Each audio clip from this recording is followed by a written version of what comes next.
Students, good evening.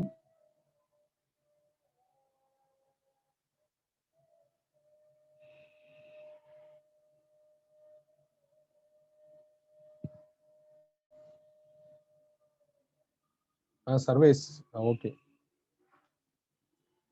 Students, good evening. Gravitation. 8 subdivision இதுல 2 நாம சக்சஸ்ஃபுல்லா முடிச்சாச்சு. ஒரு டிவிஷன் வந்து நியூட்டன்ஸ் கிராவிடேஷனல் லா, ரெண்டாவது டிவிஷன் வந்து ஸ்மால் ஜி பத்தி படிச்சது, acceleration due to gravity. Small G பத்தி படிச்சாச்சு.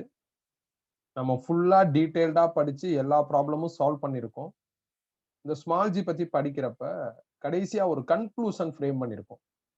நீங்க எக்ஸாம்னு வர்றப்ப ஃபியூச்சர் சாப்டர்ஸ் எல்லாத்துக்கும் இந்த ஸ்மால் ஜி இன்ஃபர்மேஷன் ஏதாவது தேவைப்பட்டுச்சுன்னா அந்த கன்க்ளூஷன் மட்டும் பார்த்துக்கலாம். இப்ப நாம இன்னைக்கு தேர்ட் டிவிஷன் பார்க்க போறோம். என் கையில ஒரு மாஸ் இருக்குப்பா, அது வந்து எப்படிப்பட்ட மாஸ், அதோட குவாலிட்டி என்ன, அதை எப்படி நம்ம தெரிஞ்சுக்கிறது, எப்படி நம்ம கண்டுபிடிக்கிறது? என்கிட்ட ஒரு மாஸ் இருக்கு, ஏதோ ஒரு மாஸ் இருக்கு, அது எவ்வளவு கேஜின்லாம் நான் உங்களுக்கு சொல்லல, பட் ஏதோ ஒரு மாஸ் இருக்கு என்கிட்ட. அதோட குவாலிட்டியை நான் எப்படி வந்து ரெகக்னைஸ் பண்றது? குவாலிட்டி ஆஃப் மாஸ், அதோட பெர்ஃபார்மன்ஸ், அது வந்து நல்ல மாசா சரியில்லாத மாசா, அது சூப்பரான மாசா இல்ல டம்மி மாசா, இதை நாம எப்படி கண்டுபிடிக்கிறது? இதை எப்படி கண்டுபிடிக்கிறது? ஏதாவது ஐடியா இருக்கா? ஒரு மாஸோட குவாலிட்டியை நம்ம எப்படி செக் பண்றது?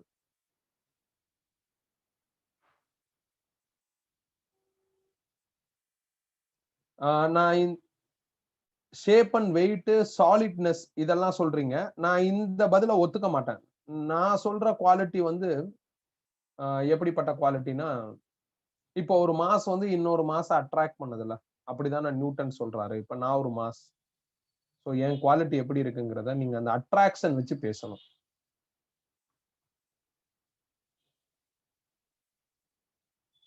சோ ஸ்லைட்டா என் கொஸ்டின் உங்களுக்கு ப்ராப்பரா ரீச் ஆகலன்னு நினைக்கிறேன். நீங்க குவாலிட்டினா எப்படி யோசிக்கிறீங்கன்னா, நல்லா ஸ்ட்ராங்கா இருக்கணும், ஒரு பில்டிங்கே அப்படியே வித்ஸ்டாண்ட் பண்ணணும் அப்படி நினைக்கிறீங்க. நான் அந்த மாதிரி குவாலிட்டியை பத்தி பேச வரல. அது மெக்கானிக்கல் குவாலிட்டி. நாம படிச்சுக்கிட்டு இருக்கிற சாப்டர் கிராவிடேஷன். இப்ப எர்த் ஒரு மாஸ், மூன் ஒரு மாஸ். இந்த 2 மாஸ்ல யார் சூப்பர்னு நான் எப்படி கண்டுபிடிக்கிறது? அதுதான் என்னோட கேள்வி. எர்த் ஒரு மாஸ், மூன் ஒரு மாஸ், நான் ஒரு மாஸ். சோ இவங்க 3 பேர்ல யார் வந்து தி பெஸ்ட் அப்படின்னு நாம எப்படி கண்டுபிடிக்கிறது? அதுதான் என்னோட கொஸ்டின். அதுதான் என்னோட கொஸ்டின்.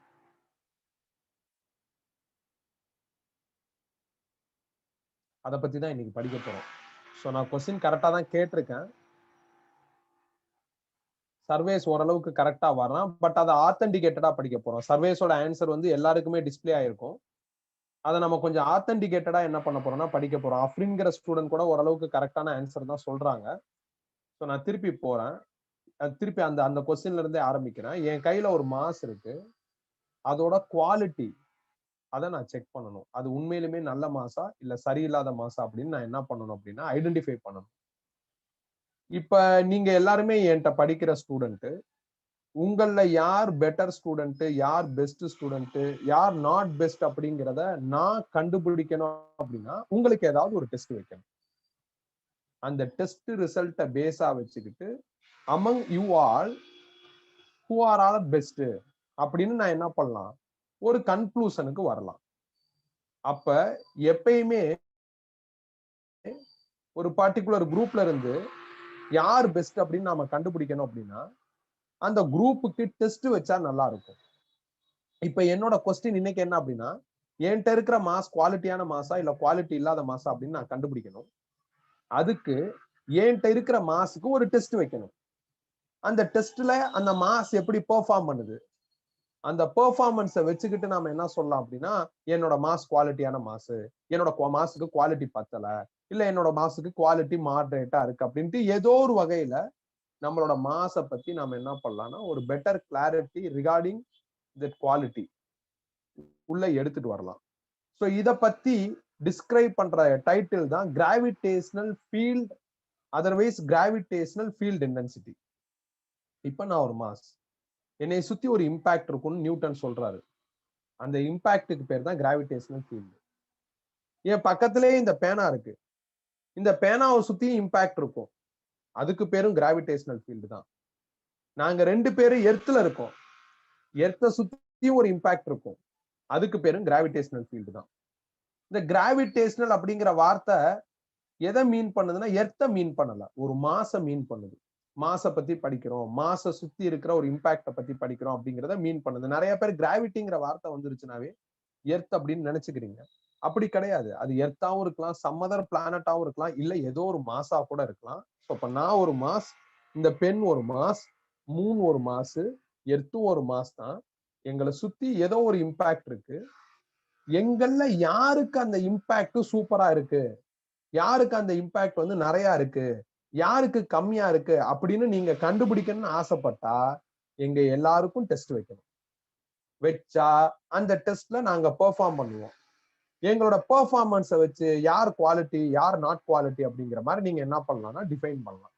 ஸோ அதை தான் இன்னைக்கு கொஞ்சம் நுணுக்கமா, கொஞ்சம் டெப்தா, வித் ப்ராப்ளம்ஸோட படிக்க போறோம். அந்த டைட்டில் தான் நம்ம நெக்ஸ்ட் 2 hours இன்னைக்கு கிளாஸ், இன்னைக்கு செஷன்ல அந்த ஒரு டைட்டில் தான் நம்ம மேஜரா பார்க்க போறோம். ஸோ அதுதான் gravitational field or gravitational intensity. நான் இப்ப சொன்ன வரையும் புரியுதா, இல்ல ஏதாவது டவுட் இருக்கா? டவுட் இருந்தா கேளுங்க, நான் திருப்பி சொல்றேன். புரியுதுன்னா நம்ம அடுத்த ஸ்டேஜ் போயிடலாம். கிராவிடேஷனல் ஃபீல்டு இதுக்கு பேரு. Gravitational field or gravitational field intensity. So நான் ஒரு மாசு, இந்த பெண் ஒரு மாசு, எர்த் ஒரு மாசு, மூன் ஒரு மாசு, இங்க நிறைய மாசு இருக்கு. நான் ஒரு எக்ஸாம்பிளுக்கு ஒரு 4 மாசம் எடுத்துக்கிறேன். எங்கள்ல யார் வந்து தி பெஸ்ட், எங்க 4 பேர்ல யாருக்கு வந்து எங்களை சுத்தி ஒரு இம்பாக்ட் இருக்கும், அதுக்கு பேர் கிராவிடேஷனல் ஃபீல்ட். எங்களை சுத்தி இருக்கிற அந்த இம்பாக்ட் யாருக்கு நல்லா இருக்கு அப்படின்னு கண்டுபிடிக்கணும்னா எங்களுக்கு டெஸ்ட் வைக்கணும். இதுல அடுத்த முக்கியமான பாயிண்ட் என்ன அப்படின்னா, எனக்கு டஃப்பான டெஸ்ட், பேனாவுக்கு ஈஸியான டெஸ்ட், எர்த்துக்கு மாடரேட்டான டெஸ்ட், மூணுக்கு ரொம்ப ஈஸியான டெஸ்ட்னு வச்சா கம்பேரிசன் பண்ண முடியாது. அப்ப டெஸ்ட் வச்சா எல்லாருக்கும் ஒரே மாதிரி வைக்கணும். இப்ப நான் உங்கள யார் நல்லா ஸ்கோர் பண்ற ஸ்டூடெண்ட் அப்படின்னு கண்டுபிடிக்கணும் அப்படின்னா, நான் எல்லாருக்கும் ஒரே கொஸ்டின் பேப்பர் தான் கொடுக்கணும். ஒரு ஆளுக்கு ஈஸியான கொஸ்டின் பேப்பர், ஒரு ஆளுக்கு கஷ்டமான கொஸ்டின் பேப்பர் கொடுத்தோம் அப்படின்னா அது அன்பேலன்ஸ்டா தான் இருக்கும். அதை வந்து அக்செப்டே பண்ணிக்க முடியாது. எல்லாருக்கும் ஒரே கொஸ்டின் பேப்பர், அதுல தி பெஸ்ட் யாரோ அவங்க தான் பெஸ்ட் அப்படின்னு நம்ம என்ன பண்ண முடியும்னா முடிவு பண்ண முடியும். அப்ப நான் ஒரு மாஸ், பெண் ஒரு மாஸ், எர்த் ஒரு மாஸ், மூன் ஒரு மாஸ், எங்கள்ல தி பெஸ்ட் யாருன்னு கண்டுபிடிக்கணும்னு ஆசைப்பட்டா எங்க எல்லாருக்கும் காமனா ஒரே மாதிரியான டெஸ்ட் தான் வைக்கணும். அந்த வைக்கிற டெஸ்ட் டஃபா இருக்கலாம், ஈஸியா இருக்கலாம், மாடரேட்டா இருக்கலாம், அது பிரச்சனை கிடையாது. பட் அது காமன் டு ஆலா இருக்கணும், எல்லாருக்கும் ஈவன் டெஸ்டா இருக்கணும். அப்படி இருந்தாதான் அது நல்லா இருக்கும். சோ அப்படி பாக்குறப்ப நான் என்ன பண்றேன் அப்படின்னா, நான் ஒரு பாயிண்ட் மாஸ் எடுத்திருக்கேன். அந்த பாயிண்ட் மாஸை லைட்டா ஜூம் பண்ணி வரைஞ்சிருக்கேன். அந்த பாயிண்ட் மாஸோட வேல்யூவை நான் கேபிட்டல் எம் அப்படின்னு டினோட் பண்ணியிருக்கேன். இந்த பாயிண்ட் மாஸை சுத்தி கண்டிப்பா என்ன இருக்கும் அப்படின்னா ஒரு இம்பாக்ட் இருக்கும். அதுக்கு பேர் தான் கிராவிடேஷனல் ஃபீல்டு. அது எப்படி இருக்கு, நல்லா இருக்கா நல்லா இல்லையா, அதை நாம கண்டுபிடிக்கணும். அப்படி நாம கண்டுபிடிச்சிட்டோம்னா அதுக்கு பேர் கிராவிடேஷனல் ஃபீல்ட் இன்டென்சிட்டி. இன்டென்சிட்டிங்கிறது ஏறக்குறைய ஸ்ட்ரென்த்தை மீன் பண்ணுது. நீங்க புக்ல இன்டென்சிட்டிங்கிற டிக்ஷனரியில இன்டென்சிட்டிங்கிற வேர்டை ரெஃபர் பண்ணி பாருங்களேன். கண்டிப்பா ஸ்ட்ரென்த் அதுக்கு ஈக்குவலண்டான ஒரு மீனிங்கா என்ன பண்ணிருப்பாங்கன்னா கொடுத்துருப்பாங்க. ஸோ ரெண்டு ஒண்ணுதான், ஒரு சின்ன டிஃபரன்ஸ். இந்த மாசை சுத்தி ஒரு இம்பாக்ட் இருக்கும், அதுக்கு பேர் கிராவிடேஷனல் ஃபீல்ட். அது எவ்வளவு இருக்கு, நல்லா இருக்கா நல்லா இல்லையா, அதிகமா இருக்கா கம்மியா இருக்கா, மாடரேட்டா இருக்கா, சூப்பரா இருக்கா, எக்ஸ்ட்ரீமா இருக்கா, டல்லா இருக்கா, அதை கண்டுபிடிச்சிட்டா அதுக்கு பேர் என்ன அப்படின்னா gravitational field intensity. But in future gravitational ஃபீல்டுன்னு சொன்னாலும், கிராவிடேஷனல் ஃபீல்டு இன்டென்சிட்டின்னு சொன்னாலும், கிராவிடேஷனல் ஃபீல்டு ஸ்ட்ரென்த்னு சொன்னாலும் ஒண்ணுதான். எந்த சேஞ்சஸும் என்ன ஆகாதுன்னா வராது. இன் ஃபியூச்சர் சொல்றேன். இந்த மாதிரி வார்த்தைகள்லாம் ப்ராப்ளத்துல கொடுத்துட்டாங்கன்னா பயப்பட வேணாம். எல்லாம் ஒரே மீனிங்னா ஒரே விஷயத்தை தான் நம்ம கால்குலேட் பண்ணணும் அப்படின்னு அர்த்தம். சரி, இப்ப திருப்பி வருவோம். இந்த மாசை சுத்தி ஒரு கிராவிடேஷனல் ஃபீல்டு இருக்கு. அது எப்படி இருக்கு அப்படின்னு தெரிஞ்சுக்கிறதுக்கு நான் ஒரு பர்டிகுலர் பாயிண்ட்ல ஒரு 1 kg மாசை டெஸ்டா வைக்கிறேன். 1 kg தான் வைக்கணும்னு அவசியம் இல்லை. 2 kg வைக்கலாம், 3 kg வைக்கலாம், எனி கேஜி வைக்கலாம். பட் நாம ஒரு ப்ராப்பரான ஒரு டேர்ம் பில்ட் பண்றப்ப, கரெக்டா ஒரு டேர்மை பில்ட் பண்ணணும் அப்படின்னு நம்ம நினைக்கிறப்ப, நாம ஆசைப்படுறப்ப, நாம இங்க வைக்க வேண்டிய மாஸ் வந்து டெஃபினட்டா ஸ்டாண்டர்டான மாஸா இருக்கணும். ஸ்டாண்டர்டான மாஸ்ன்னு சொல்றதோட நாம இங்க வைக்கிற மாஸுக்கு டெஃபனிஷன் இருக்கணும். பிசிக்ஸ்ல 1 kgக்கு டெஃபனிஷன் உண்டு. 2 kgனா 1 kgயோட டெஃபனிஷன் எழுதிட்டு இன்டூ 2ன்னு போடுவோம். 3 kgனா 1 kgயோட டெஃபனிஷன் எழுதிட்டு இன்டூ 3ன்னு போடுவோம்.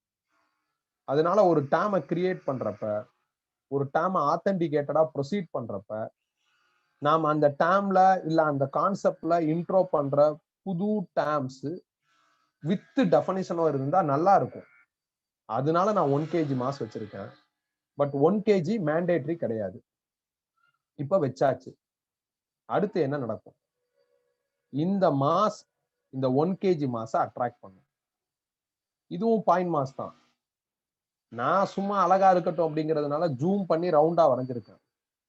நீங்க ரவுண்டா வரைஞ்சிருக்கிறதுனால இந்த ரிங்கு, ஸ்பியர், ஹாலோ ஸ்பியர் அந்த மாதிரிலாம் இமேஜின் பண்ண வேணாம். டெஃபினட்டா நான் அப்படி சொல்லல. நான் பாயிண்ட் மாஸ்ன்னு தான் சொல்லியிருக்கேன். கொஞ்சம் ப்ராப்பரா இருக்கணும் டயக்ராம், பளிச்சுன்னு இருக்கணும், கண்ணுக்கு தெரியுறது அப்படிங்கிறதுனால நான் இந்த மாதிரி வரைஞ்சிருக்கேன். இப்ப என்ன நடக்கும் அப்படின்னா, இந்த மாஸ் இருக்கு பாத்தீங்களா, இந்த டெஸ்ட் மாஸை அட்ராக்ட் பண்ணும். ஏன்னா நியூட்டன்ஸ் கிராவிடேஷனல் லா படி any two mass in universe should have attractive force. அப்ப டெஃபினட்டா இந்த மாஸ் அந்த மாஸை அட்ராக்ட் பண்ணும். அப்படி அட்ராக்ட் பண்றதுக்கு ஒரு ஃபோர்ஸை கிரியேட் பண்ணும். That force on test mass, இதுக்கு பேர் தான் gravitational field intensity, otherwise gravitational field ஸ்ட்ரென்த்னு கூட சொல்லலாம். இது அப்படியே ஸ்டேட்மெண்டா மாத்தினா இந்த டேர்மோட டெஃபினிஷன் கிடைச்சிரும். ஸோ நான் ஃபோர்ஸை கால்குலேட் பண்ணி இங்க போடுறேன். பை இந்த எம்முக்கு பதில் நீங்க 1ன்னு போட்டுக்கலாம், தப்பு கிடையாது. பட் 1 kg தான் வைக்கணும்னு அவசியம் இல்லை. 1 kg வச்சா கம்ஃபர்டபுளா இருக்கும் அப்படின்ட்டு இதை டெரைவ் பண்ணவங்க ஃபீல் பண்றாங்க, அதனால 1 kg வச்சிருக்காங்க. நீ 2 kg கூட வைக்கலாம். நீ 2 kg வச்சேன்னா கடைசி வரையும் 2 kg தான் வைக்கணும். 5 kg வச்சிட்டேன்னா கடைசி வரையும் 5 kg. மாத்தி மாத்தி வைக்க கூடாது. அது ஒண்ணுதான் கண்டிஷன். எதுவும் குழப்பமா இருக்கக்கூடாது, ஃபியூச்சர்லயும் கன்ஃபியூஸ் ஆயிடக்கூடாதுங்கிறதுனால நான் 1 kg வச்சிருக்கேன். மேண்டேட்டரி கிடையாது, எனி kg வைக்கலாம். பட் இந்த டைட்டில்ல நான் 1 kg ஃபாலோ பண்றேன். நல்லா ஞாபகம் வச்சுக்க, மேண்டேட்டரி கிடையாது. நீ 2 kg வச்சா கூட ஃபைனல் ஆன்சர்ல சேஞ்ச் வராது. ஏன்னா நம்ம காமனா ஒரே மாதிரியான டெஸ்ட் தானே வைக்க போறோம், அதனால சேஞ்சஸ் வராது. இப்ப நான் இங்க எழுதி இருக்கிறத ஸ்டேட்மெண்டா மாத்திட்டா இந்த டேர்மோட டெஃபினிஷன் கிடைச்சிரும். Force on test mass, force on unit test mass, force felt by unit mass. இப்படி எல்லாம் சொன்னோம் அப்படின்னா கிராவிடேஷனல் ஃபீல்ட் ஆர் ஃபீல்ட் இன்டென்சிட்டியோட டெஃபினிஷன் கிடைச்சிரும். ஃபோர்ஸோட யூனிட் நியூட்டன், மாஸோட யூனிட் கிலோகிராம். அப்ப நியூட்டன் பை கிலோகிராம்னா இந்த டேர்மோட யூனிட். நீங்க கால்குலேட் பண்ணிருக்கிற இந்த இ வேல்யூ, எஃப்ஐயும் எம்ஐயும் இங்க ஃபீட் பண்ணி சால்வ் பண்ணதுக்கு அப்புறம் இ ஒரு நம்பரா வரும். அந்த நம்பர் பெரிய நம்பரா இருந்ததுன்னா இது சூப்பரான மாஸ். அந்த நம்பர் சின்ன நம்பரா இருந்ததுன்னா இது ஒழுங்கில்லாத மாஸ். இந்த மாஸோட கிராவிடேஷனல் ஃபீல்டு நல்லா இல்லை, இந்த மாஸுக்கு குவாலிட்டி இல்லை அப்படின்னு நம்ம முடிவுக்கு வரலாம். அப்ப இங்க நாம கால்குலேட் பண்ற நம்பரை வச்சுக்கிட்டு டிசைட் பண்ணலாம் whether this point mass will have better quality or not அப்படின்ட்டு. இதான்ப்பா gravitational field or gravitational field intensity. நம்மள்ட்ட இருக்கிற மாஸுக்கு நாம என்ன பண்ணணும், ஒரு டெஸ்ட் வைக்கணும், வச்சா பெர்ஃபார்ம் பண்ணும்.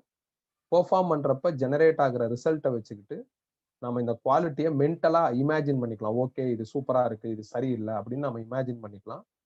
இந்த மாஸோட குவாலிட்டியை தான் டெக்னிக்கலா இவங்க என்ன பண்றாங்கன்னா கிராவிடேஷனல் ஃபீல்ட் இன்டென்சிட்டி அப்படின்னு சொல்றாங்க. ஸோ முடிச்சாச்சு. இப்போ இதை அப்டேட் பண்ணணும். எப்படி அப்டேட் பண்ண போறோம் அப்படின்னா, இப்போ இந்த மாஸ்க்கும் இந்த மாஸ்க்கும் நடுவில் செர்டைன் டிஸ்டன்ஸ் இருக்கிற மாதிரி நான் ஃபீல் பண்ணிக்கிறேன். அந்த distance R. Newton's gravitational law படி any two mass will have attractive force. அதுக்கான ஃபார்முலா G(m1m2/r²). இதுல இருக்கிற கேபிட்டல் ஜிங்கிறது யூனிவர்சல் கிராவிடேஷனல் கான்ஸ்டன்ட். அதை நான் அப்படியே எழுதிட்டேன்.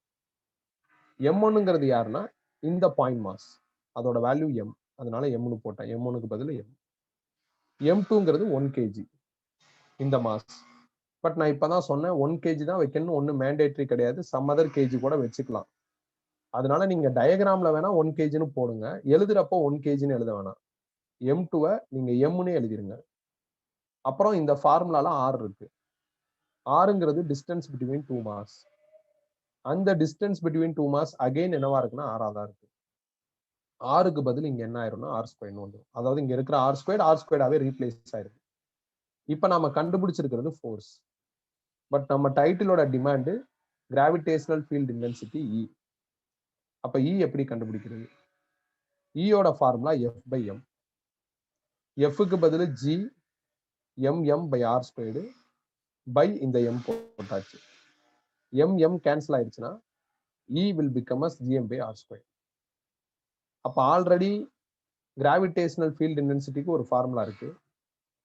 இப்ப அகைன் புதுசா இன்னொரு ஃபார்முலா வந்திருக்கு. அப்ப இந்த ரெண்டு ஃபார்முலால எந்த ஃபார்முலாவை யூஸ் பண்றதுன்னு ஒரு ஃபண்டமெண்டல் கன்ஃபியூஷன் வரும். அது நான் உங்களுக்கு ப்ராப்ளத்துல சொல்றேன், எந்த ஃபார்முலாவை எப்படி யூஸ் பண்றதுங்கிறது. இதான்ப்பா gravitational field or field intensity. எழுதிக்கங்க, நான் இன்னொரு தடவை சொல்றேன். இன்னும் சில பாயிண்ட்ஸ் இருக்கு, அந்த பாயிண்ட்ஸை பத்தி பேசுறப்ப நான் இன்னொரு தடவை இந்த டைட்டில ரிவைஸ் பண்றேன். எழுதிக்கங்க.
முடிச்சாச்சா?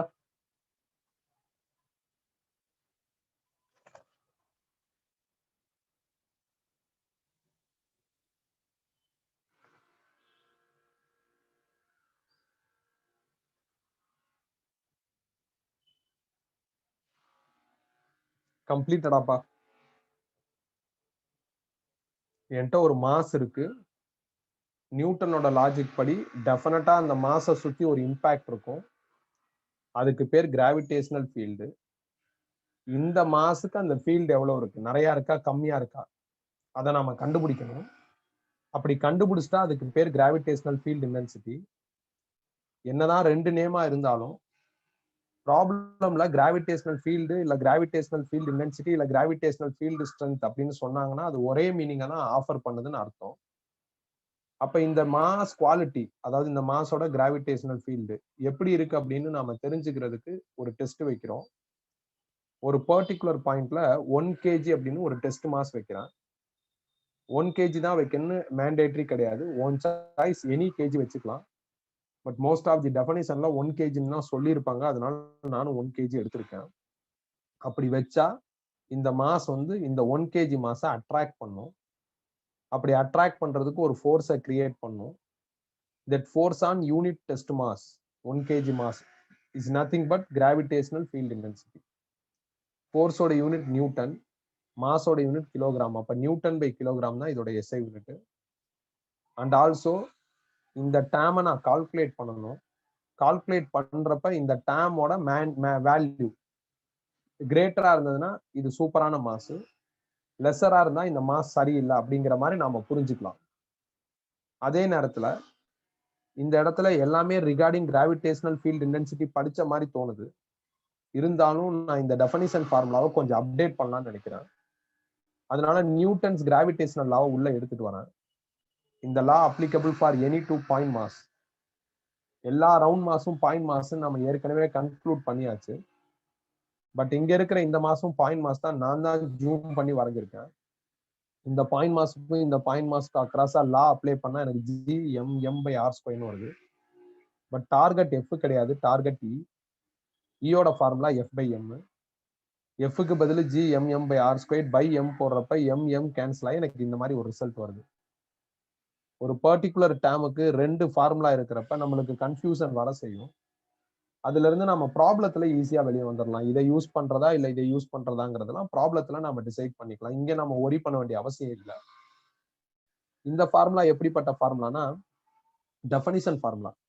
இந்த ஃபார்முலா வந்து டெஃபனிஷன் ஃபார்முலாவை அப்டேட் பண்ண ஃபார்முலா ஃபார் பாயிண்ட் மாஸ். ஏன்னா நம்ம இங்க வச்சிருக்கிறது பாயிண்ட் மாஸ் தான். பாயிண்ட் மாஸா இருந்ததுன்னா இந்த ஃபார்முலா அப்ளிகபிள் அப்படின்னு கூட நம்ம சொல்லலாம். But in problem we can clear. நம்ம we can able to clear all the things. எதை யூஸ் பண்றதுங்கிறது உங்களுக்கே என்ன ஆகும்னா புரியும். இதுக்கு அடுத்த முக்கியமான விஷயம் என்ன அப்படின்னா, நான் இந்த லெசன் படிக்கிறப்பே ஒரு விஷயத்த நீங்க வந்து மைண்ட்ல ஏத்திருங்க அப்படின்னு சொல்லியிருந்தேன். என்ன அப்படின்னா, ஸ்கேலாரா வெக்டாரான்னு வெரிஃபை பண்ணி படிங்க அப்படின்னு சொல்லியிருந்தேன். நாம படிச்ச ஃபர்ஸ்ட் டேர்ம் வந்து நியூட்டன்ஸ் கிராவிடேஷனல் லா. அதுல வந்து ஃபோர்ஸ் படிச்சோம். ஃபோர்ஸ் ஒரு வெக்டார். இப்ப நாம ரெண்டாவது டேர்மா கிராவிடேஷனல் ஃபீல்ட் இன்டென்சிட்டி படிச்சிருக்கோம். இந்த டேர்ம் ஸ்கேலாரா வெக்டாரான்னு நம்ம கண்டுபிடிக்கணும். கண்டிப்பா இந்த டேர்ம் வந்து என்ன அப்படின்னா வெக்டார் தான். ஏன்னா இதோட டெஃபனிஷன்ல ஃபோர்ஸ் வருது. Force on test mass, force on unit test mass அப்படிங்கிற மாதிரிலாம் வருது. ஸோ இந்த டெஃபனிஷன் ஃபார்முலால உள்ள இந்த எம்முக்கு பதில் 1 kgன்னு போட்டோம் அப்படின்னா இயூஎஃப்பும் ஈக்குவலா இருக்கும். அப்ப இயூஎஃப்பும் ஈக்குவல்னா என்ன அர்த்தம்? எஃப் வெக்டார்னா இ வெக்டார்னு அர்த்தம். எஃப் வந்து வெக்டார் குவான்டிட்டிங்கிறது நம்ம வெக்டார்ஸ் படிக்கிறப்பே படிச்சாச்சு. ஏன்னா எஃப் எக்ஸாம்பிளா வச்சுக்கிட்டு தான் வெக்டார்ஸை நம்ம சூப்பரா படிச்சு முடிச்சோம். அதனால இந்த டெஃபனிஷனை கோத்ரூ பண்ணி பாக்குறப்ப ஃபோர்ஸ் வெக்டாரா இருக்கிறதுனால டெஃபினட்டா ஃபோர்ஸ் வெக்டாரா இருக்கிறதுனால கிராவிடேஷனல் ஃபீல்ட் இன்டென்சிட்டியும் வெக்டார்னு கன்ஃபார்ம் ஆகுது. இப்படி ஒரு டேர்ம் வெக்டார்னு கன்ஃபார்ம் ஆயிருச்சுன்னா அந்த டேர்மை வெக்டார் அப்பியரன்ஸ்ல எழுதணும். அதுதான் இந்த இடத்துல பண்ணியிருக்கேன். ஸோ இதுல வந்து வெறும் மேக்னிடியூட் மட்டும்தான் இருக்கு. ஜி ஒரு நம்பர், மாஸ் ஒரு நம்பர், r² இந்த டிஸ்டன்ஸை மீன் பண்ணுது. இதுவும் ஒரு நம்பர் தான். ஸோ எல்லா நம்பரையும் கன்சால்டேட் பண்ணா அகைன் ஒரு நம்பர் தான் வரும். நம்பரை தான் வெக்டார்ஸ்ல மேக்னிடியூட்னு சொல்றோம். அப்ப இதுல மேக்னிடியூட் தான் இருக்கு, டைரக்ஷன் இல்ல. நான் டைரக்ஷனுக்கு பதில் r cap, i cap, j cap, k cap இப்படி எல்லாம் போடலாம். இந்த r கேப் இல்ல i cap, j cap, k cap இதுக்கு என்ன பேருனா யூனிட் வெக்டார்னு பேரு. இதோட டியூட்டி டைரக்ஷனை இண்டிகேட் பண்றது. நீங்க i கேப்னு போட்டா அது x டைரக்ஷனை மீன் பண்ணும், ஜேன்னு போட்டா ஒய்யை மீன் பண்ணும், கேன்னு போட்டா இசட்டை மீன் பண்ணும், மைனஸ் கேன்னு போட்டா நெகட்டிவ் இசட்டை மீன் பண்ணும். அந்த மாதிரி அர்த்தம். எக்ஸ் ஒய் இசட் அப்படிங்கிற மாதிரி உங்களால கிளியரா சொல்ல முடியலன்னா ஏதோ ஒரு டைரக்ஷன் இருக்கு, அதை இண்டிகேட் பண்றதுக்கு இந்த ஆர் கேப் இல்ல ஏ கேப் இல்லைன்னா பி கேப் அந்த மாதிரி ஒரு சிம்பிள் கொடுத்துடணும். ஸோ அப்ப எப்ப நான் வெக்டார் குவான்டிட்டின்னு ரெகனைஸ் பண்ணிட்டோம்னா அப்ப வெக்டார் அப்பியரன்ஸ்க்கு அப்டேட் பண்ணி எழுதிட்டேன். இது ஓகே தான். பட் இருந்தாலும் ஒரு டேர்ம் வெக்டாரா இருந்தா அதோட டைரக்ஷனை டயகிராம்ல மார்க் பண்ணா இன்னும் சூப்பரா இருக்கும். ஸோ ஏற்கனவே நியூட்டன்ஸ் கிராவிடேஷனல் லா படிக்கிறப்பே இந்த 2 மாஸுக்கு அக்ராஸா அட்ராக்டிவ் ஃபோர்ஸ் இருக்கு அப்படின்னு நம்ம படிச்சிட்டோம். அதனால கன்ஃபார்ம்டா அட்ராக்டிவ் ஃபோர்ஸுக்கான டைரக்ஷன் தான் இப்ப இந்த ஈக்கான டைரக்ஷன். ஏன்னா இயும் எஃப்பும் டைரக்ட்லி ப்ரொபோஷனலா இருக்கு. எம்முக்கு பதில் 1 kg போட்டா இயும் எஃப்பும் ஈக்குவலா இருக்கு. ஸோ அதனால நீங்க தாராளமா அட்ராக்டிவ் ஃபோர்ஸ் எப்படி இந்த கிராவிடேஷனலால நம்ம மார்க் பண்ணணுமோ டைரக்ஷன் அதே மாதிரி மார்க் பண்ணுங்க. இதுதான் முக்கியம். இதோட கிராவிடேஷனல் ஃபீல்டு தான் கண்டுபிடிக்க போறோம், இதோட குவாலிட்டி தான் கண்டுபிடிக்க போறோம், இதுக்கு தான் டெஸ்ட் வச்சிருக்கோம். அப்ப இந்த மாச அட்ராக்ட் பண்ணா எப்படி இருக்குமோ அதுதான் ஈயோட டைரக்ஷன். ரொம்ப இம்பார்ட்டன்ட் பா டைரக்ஷன் டயகிராம்ல மார்க் பண்றது. டயகிராம்லயும் மார்க் பண்ற அந்த எபிலிட்டி நம்மள்ட்ட இருக்கணும், இந்த மாதிரி எழுதுற எபிலிட்டியும் நம்மள்ட்ட இருக்கும்.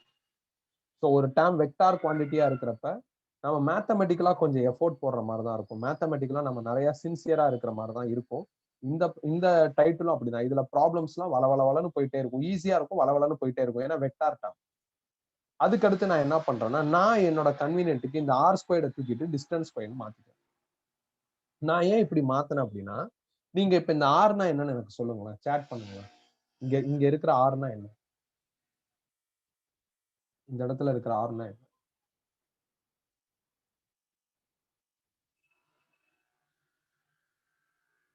சும்மா சொல்லுங்க, சாட் பண்ணுங்க. ஆர்னா என்ன? இல்லை யாருமே சொல்ல மாட்டேங்கிறீங்க. Distance between 2 point mass, distance between M1 and M2. Correct. எல்லாருமே அதான் சொல்றீங்க. இதுதான் பிரச்சனை. எல்லாரும் அதே தான் சொல்றீங்க. இதான் பிரச்சனை. ஒரு செகண்ட் எல்லாரும் கவனிங்க. இப்ப எல்லாரும் கவனிங்க. யாரும் சாட் பண்ண வேணா. நீங்க சொன்னது என்ன அப்படின்னா ஆறுங்கிறது distance between M1 and M2, இல்ல distance between 2 point mass, distance between capital M and small m. இதெல்லாம் உங்களோட ஆன்சர்ஸா இருக்கு. அப்ரிசியபிள், கரெக்டா தான் சொல்றீங்க. ஆனா டிஸ்டன்ஸ் பிட்வீன் 2 மாஸ்னா ஃபார்முலால 2 மாஸ் இருக்கணும். இந்த ஃபார்முலால 1 மாஸ் தான் இருக்கு. இன்னொரு மாச காணோம். நீங்க சொல்ற அந்த ஆர் இந்த இடத்துல கரெக்டா இருக்கும். Distance between 2 mass. எந்த 2 மாஸ்ன்னு கேட்டா நீங்க மேல பாக்குறீங்க M1 M2 இருக்கு. M1 M2க்கு நடுவுல இருக்கிற டிஸ்டன்ஸ் தான் ஆர்னு சொல்லிட்டு போயிடலாம். இந்த இடத்துக்கு வரப்ப ஆறுங்கிறது டிஸ்டன்ஸ் பிட்வீன் 2 மாஸ். எந்த மாஸ்ன்னு உங்கள்ட்ட கேட்டா கேபிட்டல் எம்முக்கும் ஸ்மால் எம்முக்கும் உள்ள டிஸ்டன்ஸ்னு சொல்லிடலாம். ஆனா இந்த இடத்துல நீங்க அந்த மாதிரி சொல்ல முடியாது. ஆர் ஸ்கொயர்டுங்கிறது டிஸ்டன்ஸ் பிட்வீன் 2 மாஸ் ஸ்கொயர் அப்படிங்கிற மாதிரி நீங்க சொல்றதா இருந்தா எனக்கு ஃபார்முலால 2 மாஸ் காமிக்கணும். ஆனா எனக்கு ஃபார்முலால 1 மாஸ் தான் இருக்கு. அதனால கண்டிப்பா இந்த சிம்பல் டெஃபினட்டா ஃபியூச்சர்ல நம்மளுக்கு கன்ஃபியூஷனை கிரியேட் பண்ணிடும். அதுல இருந்து எஸ்கேப் ஆகுறதுக்கு தான் நான் இதை இப்படி மாத்திருக்கேன்.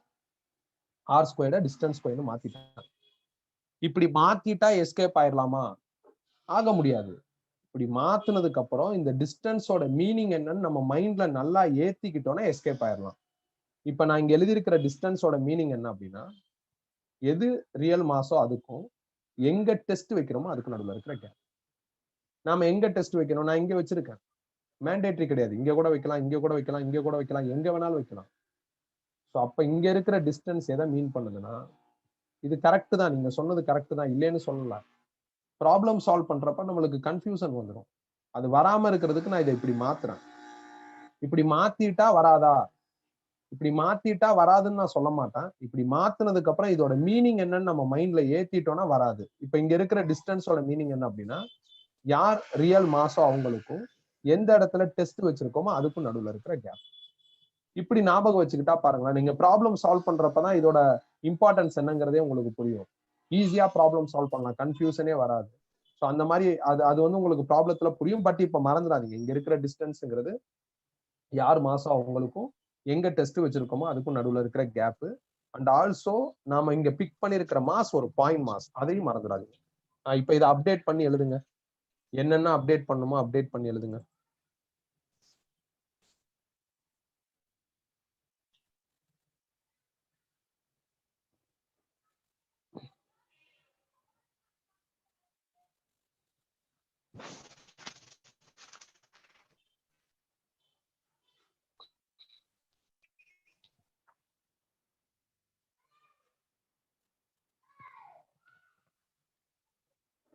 கீர்த்தி மியூட் பண்ணிருங்கம்மா.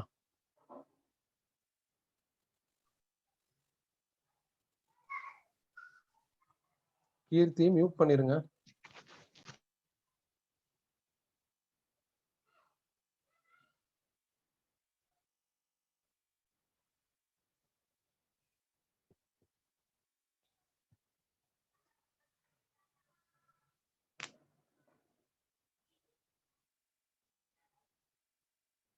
முடிச்சாச்சா? சின்ன விஷயம்தான், ஆனா நம்ம கொஞ்சம் தெளிவா படிக்கணுங்கிறதுனால டைம் எடுத்து படிச்சிருக்கோம். 1/2 hour ஆயிருக்கு இப்ப இந்த ஒரு பேஜ்ல இருக்கிற சம்திங் எழுதுறதுக்கு, முடிக்கிறதுக்கு. அப்படி படிச்சிட்டோம்னா பிரச்சனை இருக்காது. ஏன்னா இப்ப 4th டாபிக், இது 3rd, 4th, 5th, 6th எல்லாம் என்ன ஆகும் அப்படின்னா இதோட செயின் ஆக்டிவிட்டி மாதிரி வரும். 6th வரையும் அப்படிதான் இருக்கும், செயின் ஆக்டிவிட்டி மாதிரி வரும். நெக்ஸ்ட் போலாமா? சரி, ஓகே. இப்ப அடுத்து கவனிங்க. இப்ப என்கிட்ட நிறைய பாயிண்ட் மாஸ் இருக்கு. அவங்க கிராவிடேஷனல் ஃபீல்டு கண்டுபிடிக்க சொல்லிட்டாங்க. நிறைய பாயிண்ட் மாஸ் கொடுத்துட்டு ஃபைண்ட் இ அப்படின்னு சொல்றாங்க. இதுக்கான டைட்டில் என்ன அப்படின்னா, gravitational field or gravitational field intensity for system of masses. எப்படிப்பா கண்டுபிடிக்கிறது? இப்ப 3 பாயிண்ட் மாஸ் இருக்கு. ஒரு பாயிண்ட் மாஸ்னா எனக்கு ஓகே, நான் கண்டுபிடிச்சிட்டேன். இப்ப 3 பாயிண்ட் மாஸ் இருக்கு, நான் எப்படி கண்டுபிடிக்கிறது சொல்லுங்களேன்.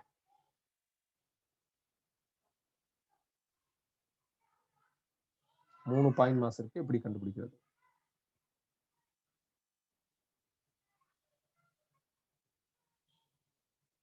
நல்லா ஞாபகம் வச்சுக்கோங்க. எப்பயாவது கிராவிடேஷனல் ஃபீல்டு இல்ல சர்வேஸ் தப்பு, இப்படிதான் கன்ஃபியூஸ் ஆகும். எப்பயாவது கிராவிடேஷனல் ஃபீல்டு இன்டென்சிட்டி கேபிட்டல் இ கண்டுபிடிக்க சொன்னாங்கன்னா மறந்துடாம டெஸ்ட் வை. இப்ப நான் இந்த இடத்துல டெஸ்ட் வைக்கிறேன். டெஸ்ட் இங்க தான் வைக்கணும்னு அவசியம் இல்லை, எங்க வேணாலும் வச்சுக்கலாம். இது தியரி. ப்ராப்ளத்துல இந்த மாதிரி டெஸ்ட் எங்க வைக்கணுங்கிறத அவங்க சொல்லுவாங்க. டெஸ்ட் வச்சிருக்கோங்கிறத நீங்க ஜஸ்ட் ஒரு டாட் போட்டு பீன்னு இண்டிகேட் பண்ணா போதும். நாம இங்க போட்டிருக்கிற மாதிரி அந்த டெஸ்ட் பாயிண்ட்ல 1 kg போட வேண்டிய அவசியம் இல்லை. நீங்க யோசிச்சு பாருங்க, இதோட ஃபீல்டு எவ்வளவு இருக்கு அப்படின்னு நம்ம தெரிஞ்சுக்கிறதுக்கு என்ன பண்ணுவோம்? டெஸ்ட் வச்சோம். நீ 1 மாசம் இருக்கிறப்பே டெஸ்ட் வச்சிருக்கேன்னா 3 மாசம் இருக்கிறப்பையும் டெஸ்ட் வச்சாதான் ஆன்சர் எடுக்க முடியும். 3 மாசத்துக்கும் எங்கேயாவது ஒரு காமன் பாயிண்ட்ல டெஸ்ட் வச்சிரு. இப்ப இந்த இடத்துல வச்சிட்டேன்னா which is common for all the 3 மாசஸ்ன்னு அர்த்தம்.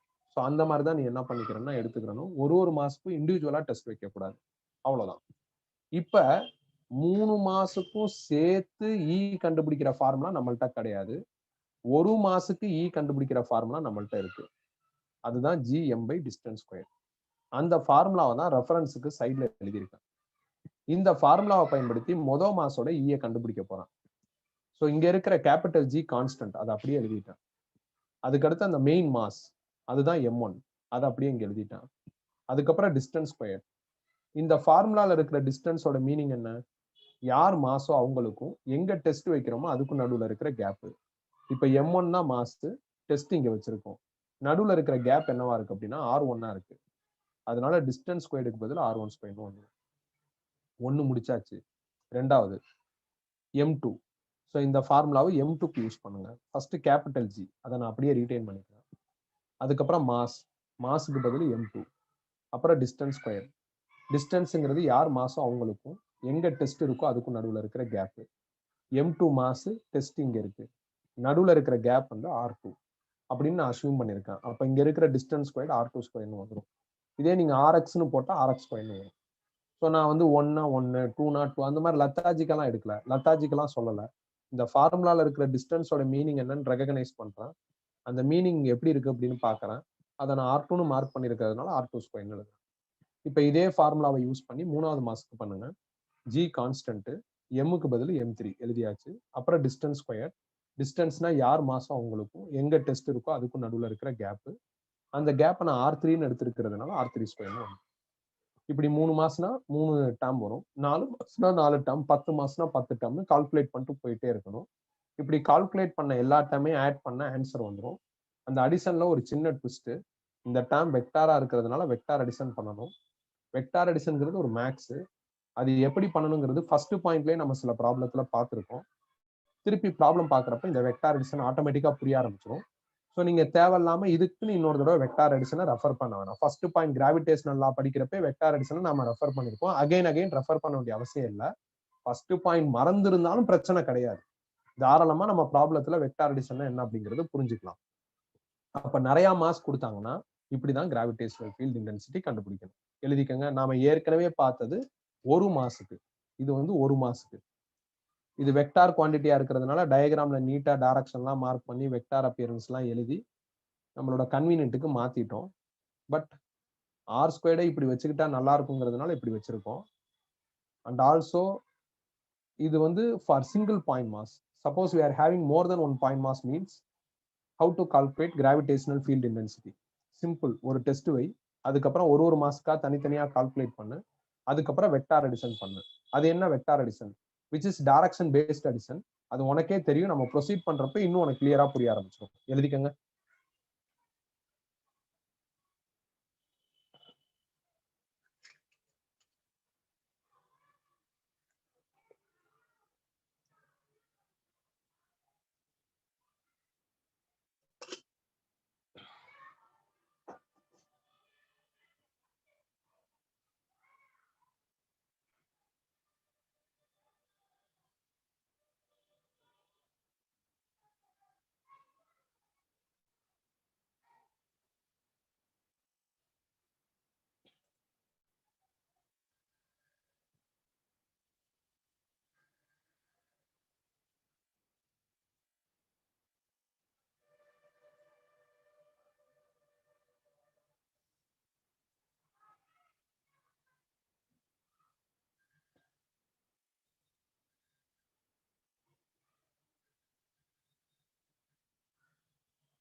முடிச்சாச்சா?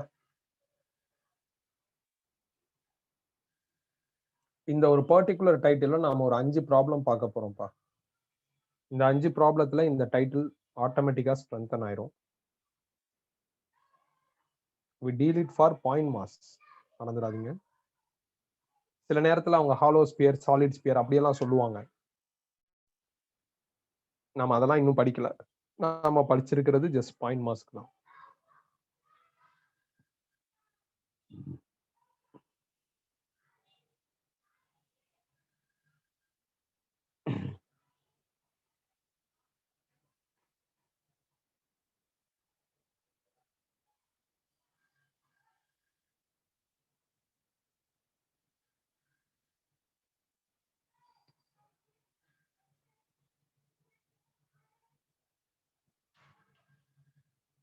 முடிச்சாச்சா?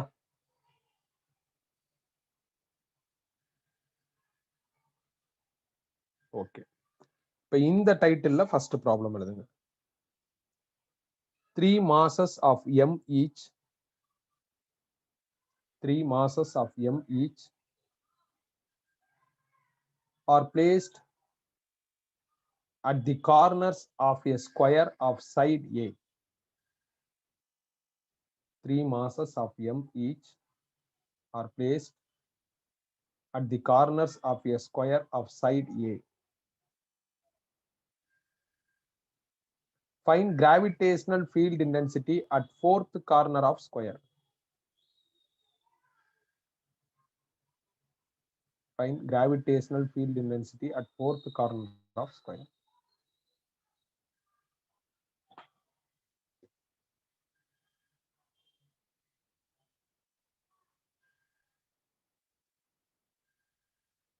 Question எழுதியாச்சா?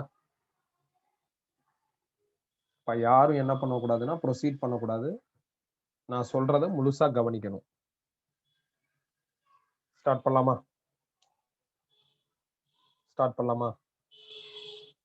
எல்லாரும் கவனிங்க.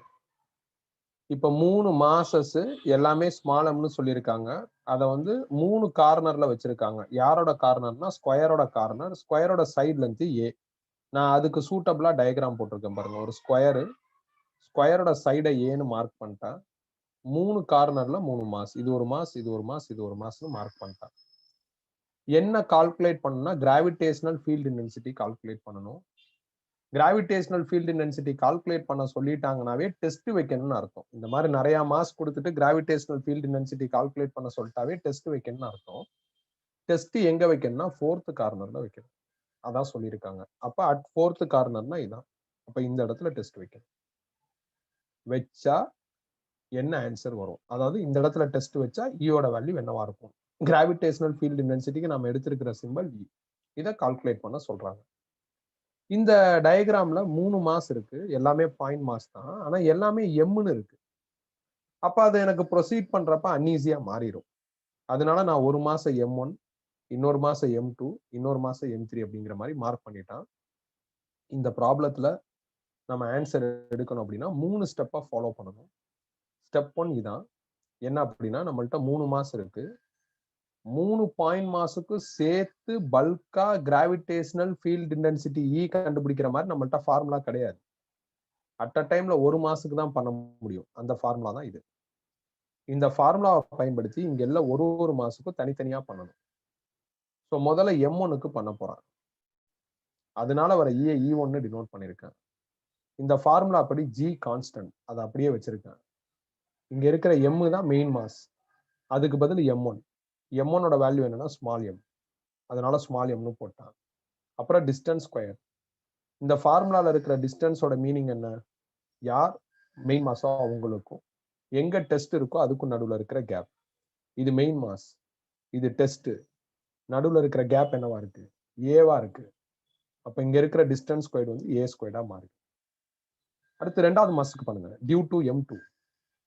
இதுக்கும் இதே ஃபார்முலா தான். நீங்க இதை பார்த்து எழுதுனா கன்ஃபியூஸ் ஆயிரும். ஒரிஜினல் ஃபார்முலாவை ஃபாலோ பண்ணுங்க. முதல்ல ஜி கான்ஸ்டன்ட் அப்படியே வச்சிருக்கேன். அதுக்கப்புறம் அந்த மெயின் மாஸ் யாருன்னா M2. M2ஓட வேல்யூ ஸ்மால் எம். அதனால இங்க இருக்கிற எம் ஸ்மால் எம்மா ரீப்ளேஸ் பண்ணிட்டான். அப்புறம் டிஸ்டன்ஸ் ஸ்கொயர். டிஸ்டன்ஸ்னா இந்த ஃபார்முலா படி என்ன மீனிங்? யார் மாசம் அவங்களுக்கும் எங்க டெஸ்ட் இருக்கோ அதுக்கும் நடுவுல இருக்கிற கேப். ஸோ அப்ப இது மாஸ், இது டெஸ்ட். நடுவுல இருக்கிற கேப் ஸ்கொயரோட டயகனல். ஸ்கொயரோட டயகனல் பித்தாகரஸ் தியரம் படி √2a வரும். இதை ஸ்கொயர் பண்ணணும். ஏன்னா நம்மளுக்கு டிஸ்டன்ஸ் ஸ்கொயர்னு இருக்கு. நம்ம இங்க எழுதியிருக்கிற √2a டிஸ்டன்ஸ். இதை ஸ்கொயர் பண்ணா நம்மளுக்கு என்ன ஆயிரும் அப்படின்னா 2a² வரும். அதை தான் இங்க எழுதியிருக்கேன். 2வது மாசத்துக்கு முடிச்சாச்சு. அடுத்து 3வது மாசம் M3க்கு பண்ணணும். டியூ டு M3 அதே ஃபார்முலா தான். ஃபர்ஸ்ட் G கான்ஸ்டன்ட் அப்படியே வச்சுட்டேன். எம்முக்கு பதில் M3.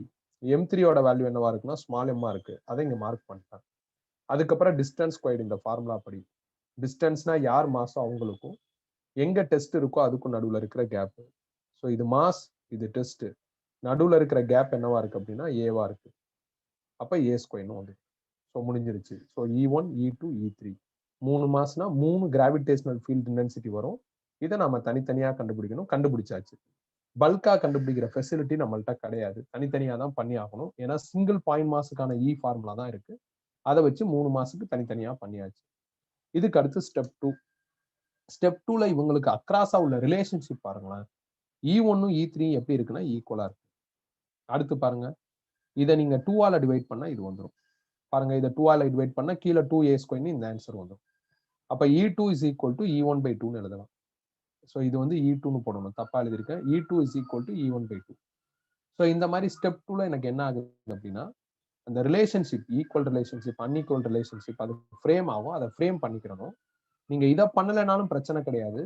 இதை நீங்க கண்டிப்பா பண்ணி தான் ஆகணும். ஈக்குவல் ரிலேஷன்ஷிப்பை கண்டிப்பா பண்ணி தான் ஆகணும். அப்பதான் வெக்டார் அடிஷன் நம்மளுக்கு ஈஸியா மாறும். இதுவரையும் ஃபர்ஸ்ட் எழுதிக்கங்க.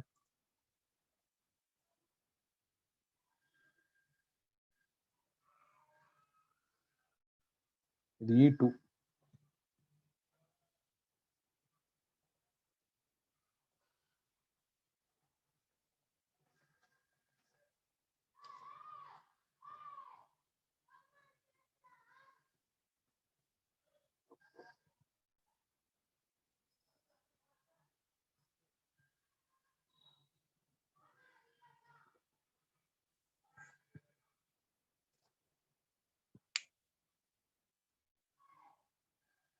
கொஞ்சம் லென்த்தியா இருக்கும்.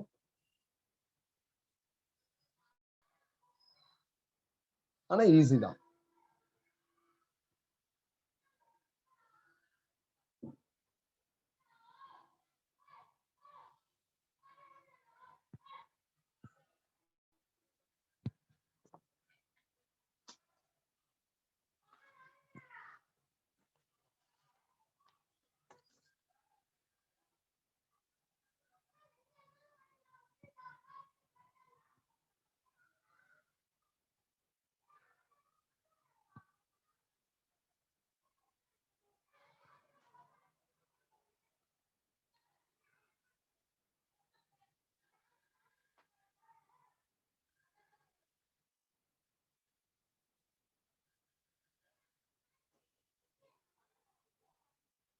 முடிச்சாச்சா?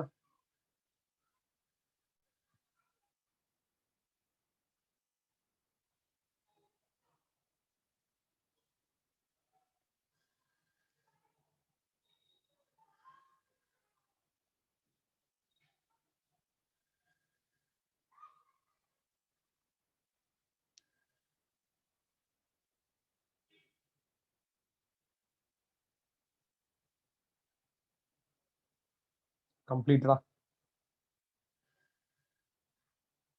கம்ப்ளீட்டடா?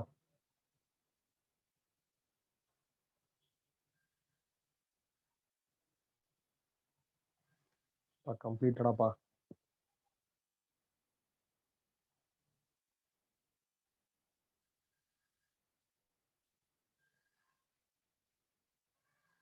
ஓகே. இப்ப இது வந்து கிராவிடேஷனல் ஃபீல்ட் இன்டென்சிட்டி வெக்டார் குவான்டிட்டிங்கிறதுனால நம்ம வெக்டார் அடிஷனை தான் ப்ராசஸ் பண்ணணும். அதை தான் நம்ம ஸ்டெப் 3ல பண்ண போறோம். வெக்டார் அடிஷன்ங்கிறது டைரக்ஷன் பேஸ்ட் அடிஷன். ஸோ அப்ப நான் ஸ்டெப் 3 போறேன். To mark direction on diagram. E1, E2, E3 இந்த 3 டேமோட டைரக்ஷனையும் மார்க் பண்ணணும். அதுக்கு இன்னொரு தடவை ஃப்ரெஷ்ஷா டயக்ராம் போட்டுருங்க. டெஸ்ட் பாயிண்ட்ல இருந்து தான் டைரக்ஷன் நீங்க மார்க் பண்ணணும். E1 யாருனால வந்திருக்குன்னா M1னால வந்திருக்கு. அப்ப டெஸ்ட் பாயிண்ட்ல இருந்து டுவர்ட்ஸ் M1 மார்க் பண்ணுங்க. உங்களுக்கு சந்தேகமா இருந்தா நாம அந்த ஃபர்ஸ்ட் அட்டெம்ப்ட் படிச்சோம்ல, அதை ரெஃபர் பண்ணி பாருங்களேன். டெஸ்ட் பாயிண்ட்ல இருந்து டுவர்ட்ஸ் மெயின் மாஸ் மார்க் பண்ணியிருப்போம். இதுதான் ஈயோட டைரக்ஷன் மார்க் பண்ற க்ளூ. எல்லா மாஸுக்கும் இதே க்ளூ தான். அந்த க்ளூ அப்படியே ஃபாலோ பண்ணிட்டே வாங்க. ரொம்ப டிட்டோவா ஃபாலோ பண்ணுங்க. எல்லா மாஸ்க்கும் ஒரே க்ளூ ஃபாலோ பண்ணிட்டே வாங்க.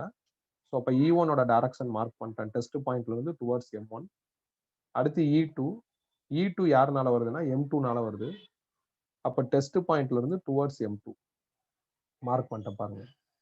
அடுத்து E3. E3 யாருனால வருதுன்னா M3னால வருது. அப்போ டெஸ்ட் பாயிண்ட்ல இருந்து டுவர்ட்ஸ் M3. அவ்வளவுதான். இப்படிதான் டைரக்ஷன் மார்க் பண்ணணும். நீங்க டைரக்ஷனை மார்க் பண்ணதுக்கு அப்புறம் டோட்டலா பிசிக்ஸை மறந்துட்டு மேக்ஸுக்குள்ள வாங்க.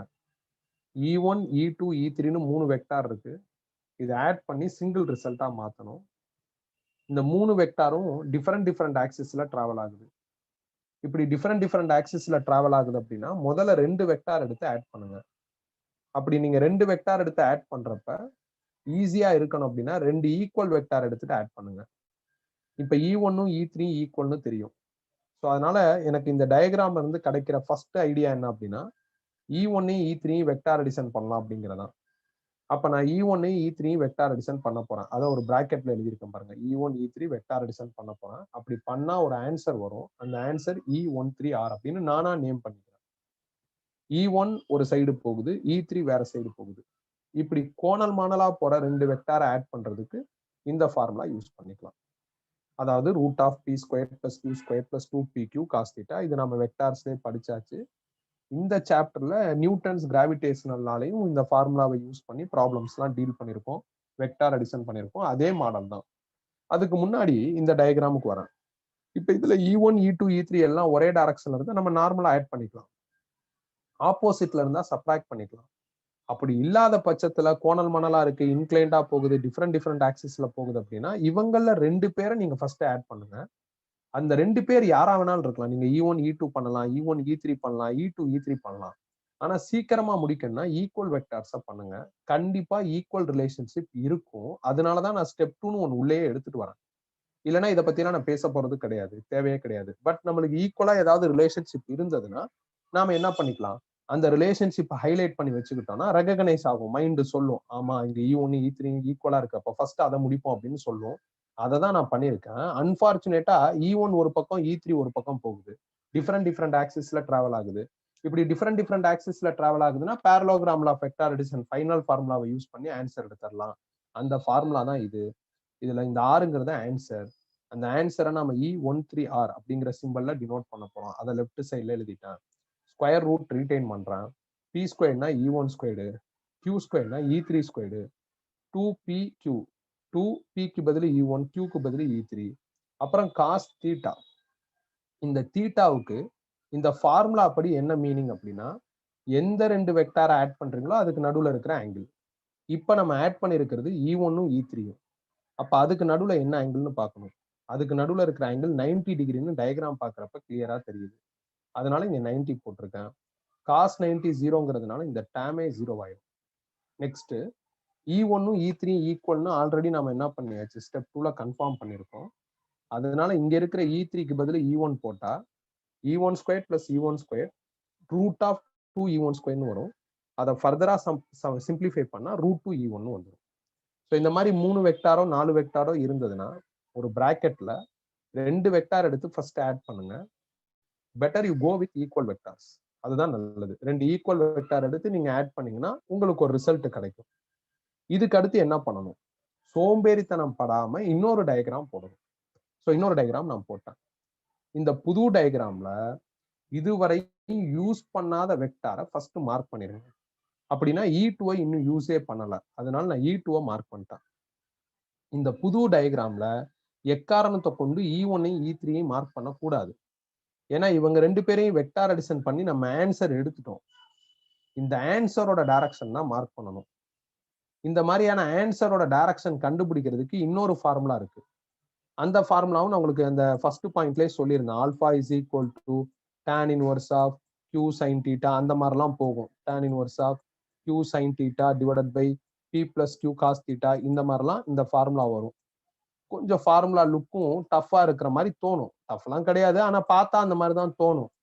ஸோ நான் வந்து இந்த ஃபார்முலாவை பத்தி பேசுறப்பே வெக்டார் அடிஷன் ரிவைஸ் பண்ண ஃபர்ஸ்ட் பாயிண்ட் கிராவிடேஷனல்லாம் நடத்துறப்ப அப்படி நடத்துறப்ப இந்த ஃபார்முலா பத்தி பேசுறப்பே சொல்லியிருந்தேன் நம்ம புத்திசாலித்தனமா செயல்பட்டா இந்த ஃபார்முலா தேவையில்லை அப்படின்ட்டு.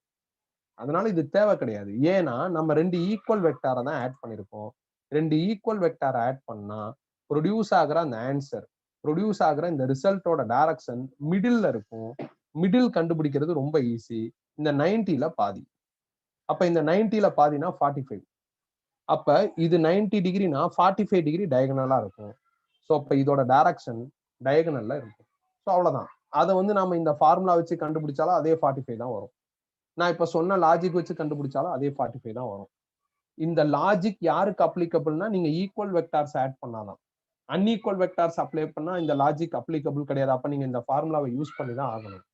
ஆனா கண்டிப்பா நம்மளுக்கு வந்து இந்த மாதிரியான ப்ராப்ளத்துல ஏதாவது ஒரு 2 ஈக்குவல் வெக்டாராவது வரும். அதை எடுத்து ப்ராசஸ் பண்றப்ப சிம்பிளிஃபை ஆயிரும். ஸோ வேற மாடல்ல கேட்கறதுக்கு வாய்ப்பே கிடையாது. ஏன்னா மாசஸ் எல்லாம் ஏறக்குறைய ஈக்குவலா இருந்தாதான் பேலன்ஸ்டா நிற்கும். இல்லைன்னா நிக்கவே நிக்காது. அட்ராக்டிவ் ஃபோர்ஸ்னால அது வேற எங்கிட்டாவது மூவ் ஆயிட்டே இருக்கும். ஸோ அதனால ப்ராப்ளம் ஏனோ தானு ஃபார்ம் பண்ண முடியாது. ப்ராப்பரா ஃபார்ம் பண்றப்ப இந்த மாதிரியான ஈக்குவல் வெக்டார்ஸ் வரும். கண்டிப்பா அப்ப நம்ம வெக்டார் அடிஷன்ல என்ன பண்ணலாம், இந்த ஈக்குவல் வெக்டாரை ஆட் பண்ணி ஆன்சரை எடுத்துட்டு ஆன்சரோட டைரக்ஷன் கண்டுபிடிக்கிறதுக்கு போட்டு மண்டையை குறைஞ்சிக்காம க்ளூவை யூஸ் பண்ணிக்கலாம். இந்த 90ல பாதி விச் மீன்ஸ் 45. 45னா டயகனல். இது 90னா 45 டயகனலா இருக்கும். டயகனலா ரிசல்ட்டை மார்க் பண்ணிட்டேன். இப்படி நீங்க புது டயக்ராம கம்ப்ளீட்டா அப்டேட் பண்ணதுக்கு அப்புறம் உங்களோட திங்கிங் புது டயக்ராம்ல இருக்கணும். இப்ப புது டயக்ராம்ல 2 வெக்டார் இருக்கு. ஒன்னு E2, இன்னொன்னு E13R. இது 2 எப்படி டிராவல் ஆகுதுன்னா ஒரே டைரக்ஷன்ல டிராவல் ஆகுது. இதுக்கப்புறம் ஃபர்தரா வந்து சிம்பிளிஃபை பண்றதுக்கு எதுவும் கிடையாது. ஸோ இதோட சிம்பிளிஃபிகேஷன் முடியுது. அதனால ஃபைனல் ஆன்சர் அப்படின்னு நம்ம எழுத ஆரம்பிச்சிடலாம். So final answer gravitational field intensity E is equal to 2 ஒரே டைரக்ஷன்ல போறதுனால ஆட் பண்ணி எழுதியிருக்கேன். இந்த E2 ஓட வேல்யூ இங்க பாருங்க, இங்க இருக்கு. E2 ஓட வேல்யூ என்னன்னா E1/2. அதே மாதிரி E13R ஓட வேல்யூ √2E1. E13Rக்கு பதில் √2E1. E2 ஓட வேல்யூ E1/2. ரெண்டுலயுமே E1 காமனா இருக்கு, அதை வெளியே எடுத்துட்டேன். E1 ஓட வேல்யூ ஸ்டெப் 1ல இருக்கும், அதை இங்க ஃபில் பண்ணிட்டேன். இதுதான் ஆன்சர். இது பியூரா மேக்ஸ் தான். இதுல பிசிக்ஸ்லாம் எதுவுமே கிடையாது. டைரக்ஷன் மார்க் பண்ற வரையும் பிசிக்ஸ் தான். அதுக்கப்புறம் மேத்தமெட்டிக்லாம் நம்ம திங்க் பண்ணணும். எழுதிக்கணும். அவ்வளவுதான், முடிஞ்சிருச்சு.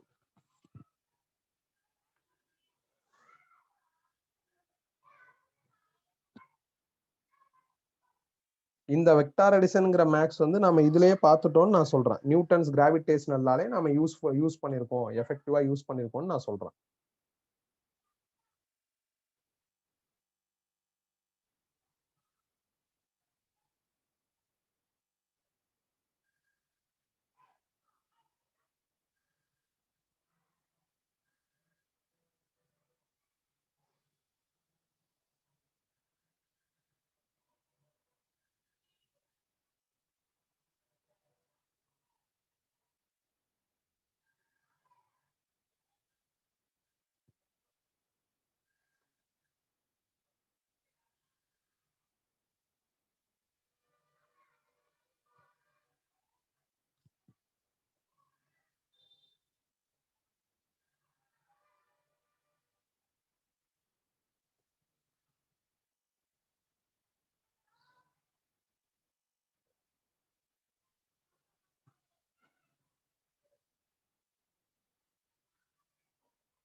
இதுக்கு அடுத்து நான் தேர்ட் ப்ராப்ளமும் ஃபிஃப்த் ப்ராப்ளமும் நடத்திடுறேன். அது லென்த்தியா இருக்கும். ஏன்னா செகண்டும் தேர்டும் சாரி ஃபோர்த்தும் ஃபிஃப்த்தும் நடத்திடுறேன்.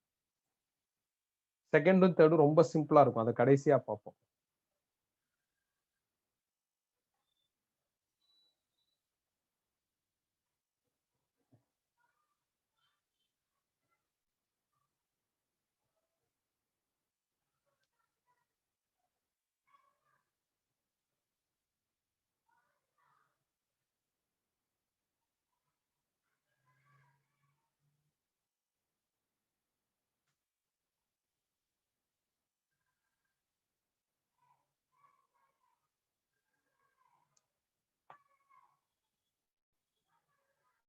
முடிச்சாச்சா? என்ன நம்மளுக்கு ஒரு பாயிண்ட் மாஸ் ஃபார்முலா தான் இருக்கு. நிறைய பாயிண்ட் மாஸ் கொடுத்துட்டா தனித்தனியா கண்டுபிடிக்கணும். அது ஸ்டெப் 1. ஸ்டெப் 2ல அவங்களோட ரிலேஷன்ஷிப்பை பார்க்கணும். ஸ்டெப் 3ல டைரக்ஷன் மார்க் பண்ணிட்டு வெக்டார் அடிஷன் பண்ணணும்.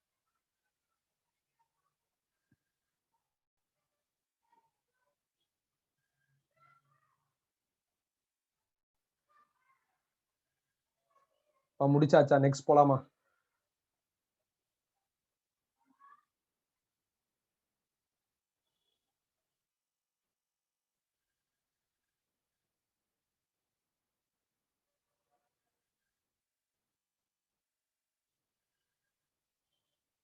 ஓகே. இப்போ வந்து கொஸ்டின் நம்பர் 4ன்னு போட்டு எழுதுங்க. 2 and 3 அப்புறம் பார்ப்போம்.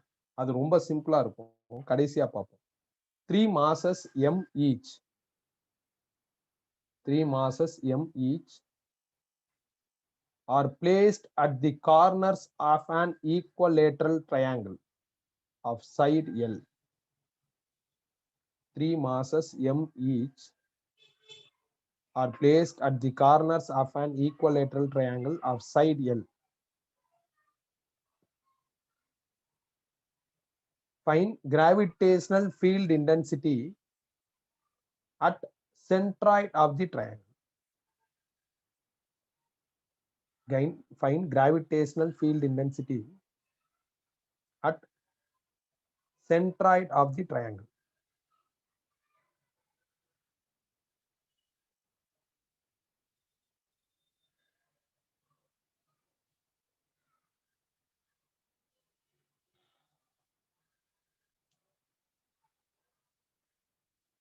ஸ்டார்ட் பண்ணலாமா? முதல்ல இவங்க சொல்லியிருக்கிற கொஸ்டினுக்கு சூட்டபிளா டயக்ராம் வரைவோம். ஒரு ஈக்குவலேட்டர் ட்ரையாங்கிள் போட்டா அதோட சைடு லென்த் L, 3 கார்னர்ல 3 மாஸ் வச்சுட்டாங்க. கிராவிடேஷனல் ஃபீல்டு இன்டென்சிட்டி கண்டுபிடிக்க சொல்லியிருக்காங்க. கிராவிடேஷனல் ஃபீல்டு இன்டென்சிட்டி கண்டுபிடிக்கணும்னா டெஸ்ட் வைக்கணும். கண்டிப்பா கொஸ்டின்ல டெஸ்ட் எங்க வைக்கணுங்கிறத தெளிவுபடுத்தியிருப்பாங்க. எங்க வைக்க சொல்லியிருக்காங்கன்னா சென்ட்ராய்டு. ட்ரையாங்கிளுக்கு எப்படிப்பா சென்ட்ராய்டு வரையணும் அப்படின்னா, அந்த 3 கார்னர்ல இருந்து பர்பெண்டிகுலர் லைன் போடுங்க. ஸோ இந்த கார்னர்ல இருந்து ஒரு பர்பெண்டிகுலர் லைன், அப்புறம் இந்த கார்னர்ல இருந்து ஒரு பர்பெண்டிகுலர் லைன், இந்த கார்னர்ல இருந்து ஒரு பர்பெண்டிகுலர் லைன். இந்த 3 பெர்பெண்டிகுலர் லைனும் மீட் பண்ற இடம் தான் சென்ட்ராய்டு. அங்கேதான் டெஸ்ட் வச்சிருக்காங்க. அந்த டெஸ்ட் பாயிண்ட் Pல ஈயோட வேல்யூ என்னன்னு கால்குலேட் பண்ண சொல்லியிருக்காங்க. டெஸ்ட் வச்சிருக்காங்கிறத நல்லா ஒரு டாட் வச்சு Pன்னு மார்க் பண்ணா போதும். இவங்க சொல்லியிருக்கிற 3 மாசுமே M. எல்லா மாசுமே Mனா அன்ஈஸியா இருக்கும். அதனால இதுக்கு M1, இதுக்கு M2, இதுக்கு M3ன்னு பேர் கொடுத்துட்டாங்க. இப்ப நம்ம அந்த போன ப்ராப்ளம் எப்படி பண்ணோமோ அதே மாதிரி 3 ஸ்டெப் போட்டு பண்ண வேண்டியதுதான்.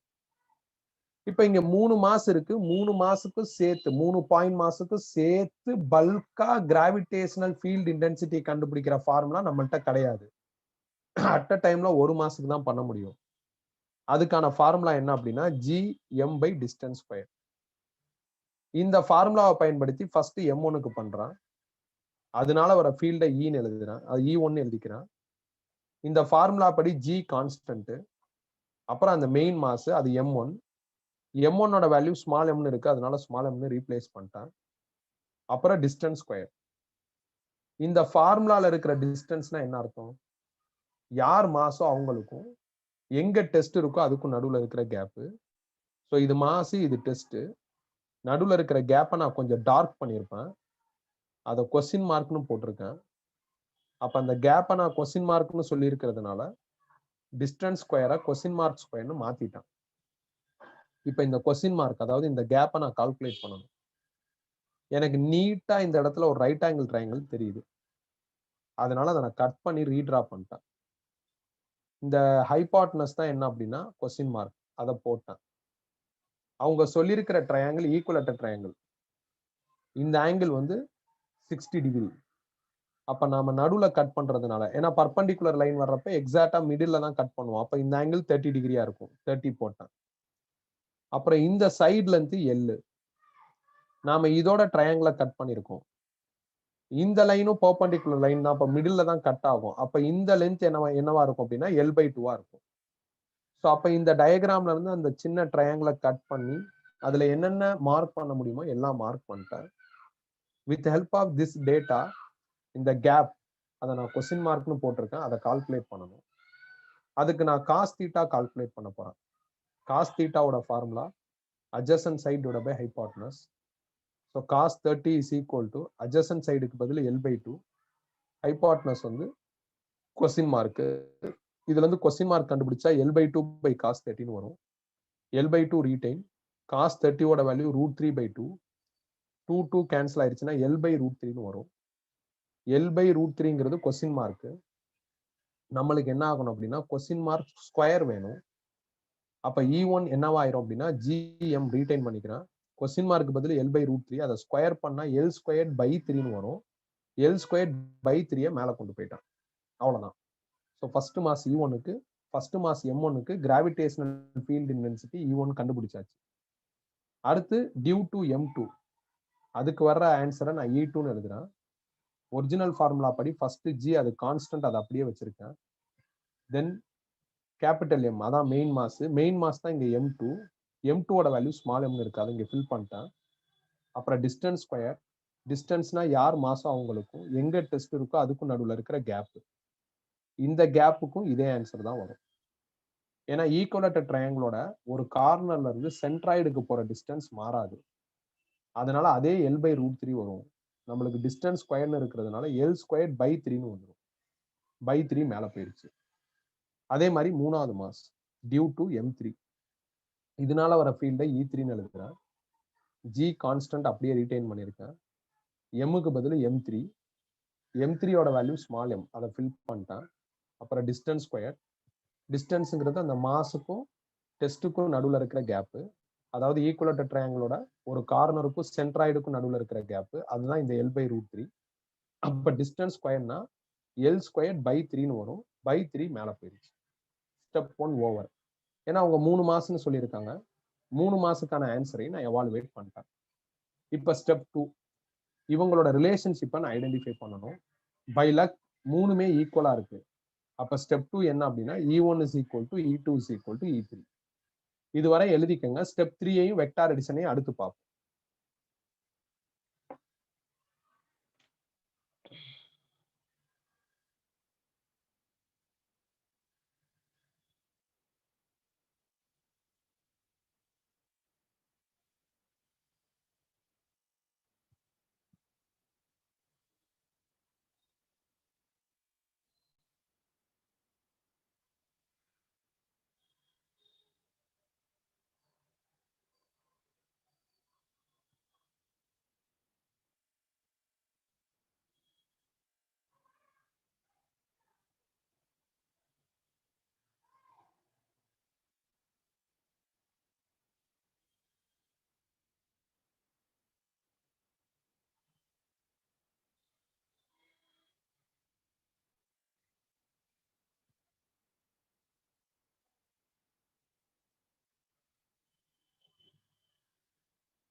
முடிச்சாச்சா?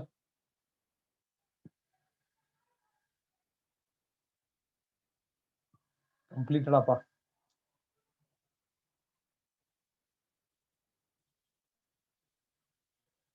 ஸோ அடுத்து step 3. Step 3 to mark direction on diagram. E1, E2, E3 mark பண்ணணும். போன ப்ராப்ளத்துல சொன்ன அதே க்ளூ தான். டெஸ்ட் பாயிண்ட்ல இருந்து அந்த கன்சர்ன் மாஸுக்கு மார்க் பண்ண வேண்டியதான்.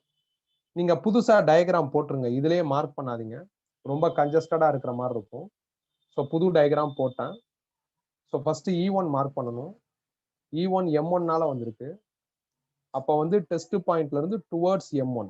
அதுதான் E1 டைரக்ஷன். அடுத்து E2 மார்க் பண்ணணும். E2 M2னால கிரியேட் ஆயிருக்கு. அப்ப டெஸ்ட் பாயிண்ட்ல இருந்து டுவர்ட்ஸ் M2. இது E2 ஓட டைரக்ஷன். அடுத்து E3 மார்க் பண்ணணும். டெஸ்ட் பாயிண்ட்ல இருந்து டுவர்ட்ஸ் M3. இது E3 ஓட டைரக்ஷன். இப்ப இந்த டைரக்ஷன் மார்க் பண்ற வரையும் தான் பிசிக்ஸ். இதுக்கப்புறம் ஃபுல் அண்ட் ஃபுல் மேக்ஸ் தான். எனக்கு E1, E2, E3ன்னு 3 வெக்டார் இருக்கு. மூணுமே கோணல் மணலா டிராவல் ஆகுது. அப்ப முதல்ல நாம 2 வெக்டார் எடுத்து ஆட் பண்ணி ஒரு ரிசல்ட்டை பில்ட் பண்ணணும். அப்பதான் ஈஸியா இருக்கும். நான் இப்ப எந்த 2 வெக்டார் எடுத்தா நல்லா இருக்கும் அப்படின்னா 2 ஈக்குவல் வெக்டார் எடுத்தா நல்லா இருக்கும். இந்த ப்ராப்ளத்துல 3 வெக்டாருமே ஈக்குவல் தான். அப்ப எதை வேணாலும் நான் எடுத்துக்கலாம். நான் ஒரு ஆர்டரா E1ஐயும் E2ஐயும் எடுத்துக்கலாம்னு நினைக்கிறேன். ஸோ அதை ஒரு பிராக்கெட்ல செய்யறேன். E1ஐயும் E2ஐயும் வெக்டார் அடிஷன் பண்ணணும். அப்படி பண்ணா ஒரு ஆன்சர் வரும். அது E1 to R. இதுல E1, E2 கோணல் மணலா போகுது. டிஃபரண்ட் ஆக்சிஸ் விச் மீன்ஸ் கோணல் மணலா போற 2 வெக்டாரை ஆட் பண்றதுக்கான ஃபார்முலா இதான். இந்த ஃபார்முலா படி ஆன்சர் R நான் E1 to R அப்படின்னு சிம்பிள் மாத்திக்கிறேன்.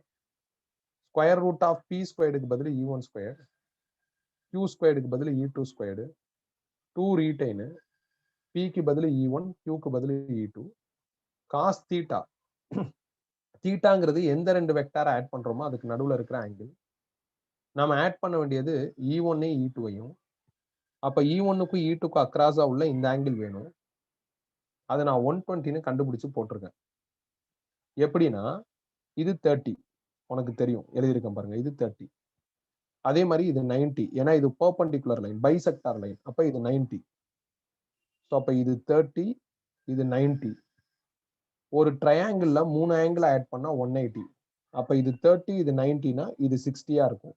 அதை தான் இங்க மார்க் பண்ணிருக்கேன். இங்க எப்படி இந்த ட்ரையாங்கிள் இருக்கோ அதே லாஜிக்ல தான் இந்த சைடும் ட்ரையாங்கிள் இருக்கு. அப்ப இதுவும் 60யா தான் இருக்கும். அதை தான் அடுத்து மார்க் பண்ணிருக்கோம். பட் நம்ம ஆட் பண்ண வேண்டிய வெக்டார் வந்து E1, E2. அப்ப அதுக்கு நடுவுல வர டோட்டல் ஆங்கிள் என்னவா இருக்கு அப்படின்னா 120 இருக்கு. ஸோ அவ்வளவுதான். ஸோ அவங்க கொடுக்குற இந்த ஈக்குவலேட்டர் ட்ரையாங்கிள், ஸ்கொயரு, ரெக்டாங்கிள், அதுக்கப்புறம் ரைட் ஆங்கிள் ட்ரையாங்கிள், இதுலலாம் ஆங்கிள் கண்டுபிடிக்கிறது டசன்ட் மேட்டர். நார்மல் ஃபண்டமெண்டல் மேக்ஸை வச்சே நீ அந்த ஆங்கிள்ஸ் எல்லாத்தையும் கண்டுபிடிச்சிடலாம்.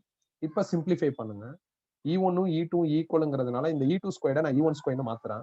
அப்ப E1 square plus E1 square 2 E1 ஸ்கொயர்னு வந்துடும். பிளஸ் 2 ரீடைன் பண்றேன். இந்த E2 E1 மாத்தினா 2 E1 ஸ்கொயர்னு வந்துடும். அதாவது E1 ஸ்கொயர்னு வந்துடும். Cos 120 value -1/2. இந்த 2ம் 2ம் கேன்சல் ஆயிரும்.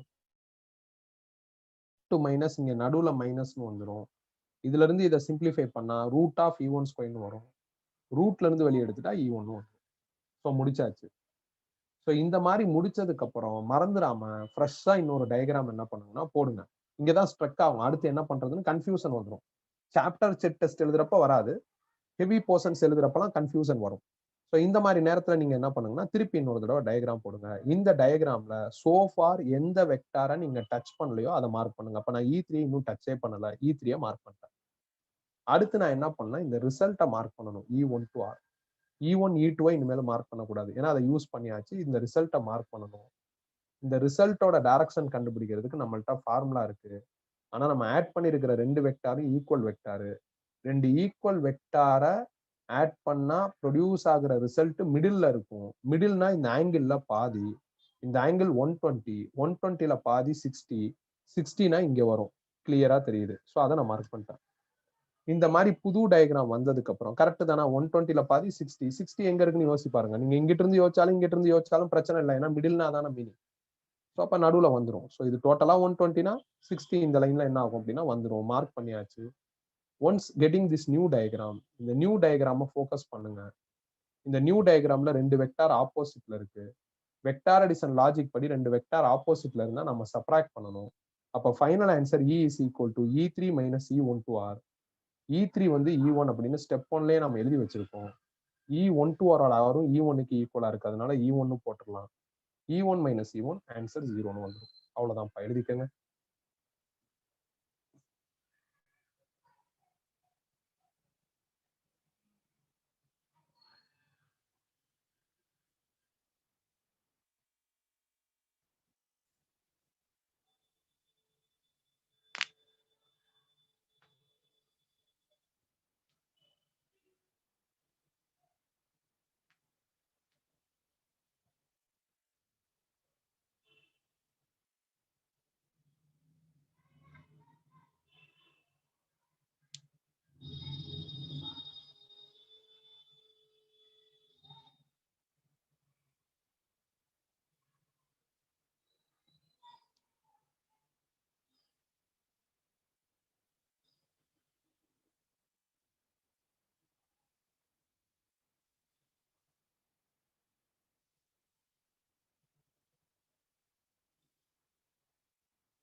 கம்ப்ளீட்டடா கம்ப்ளீட்டடா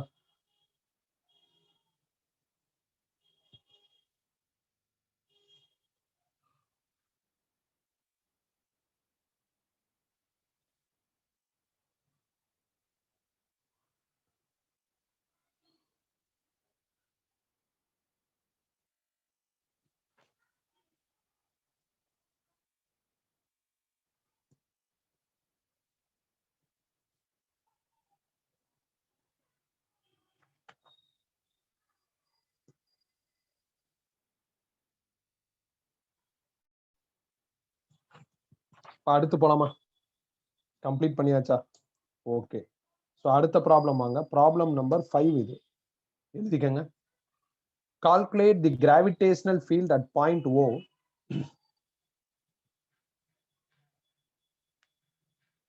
Calculate the gravitational field at point O due to three masses M1, M2 and M3. Due to three masses M1, M2 and M3.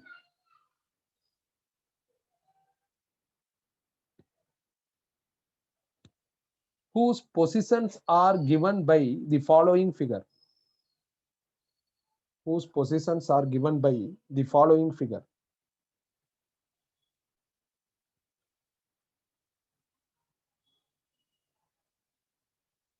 If the masses M1 and M2 are equal, if the masses M1 and M2 are equal, what is the change in gravitational field at the point O? What is the change in gravitational field at the point O? இந்த diagram போட்டுக்கோங்கப்பா. இங்க நான் சின்ன ஒரு round மாதிரி போட்டிருக்கேன்ல, இது ஒரு point mass. இது M1, இது ஒரு point mass M2, point mass M3. இது வந்து O, மிட் பாயிண்ட் ஆர்ஜின். இந்த சைடுலாம் ஏன்னு சொல்லியிருக்காங்க. கரெக்டா மார்க் பண்ணிக்கோங்க. இந்த ஆக்சிஸ் X, இந்த ஆக்சிஸ் Yன்னு அவங்க கொடுத்துருக்காங்க.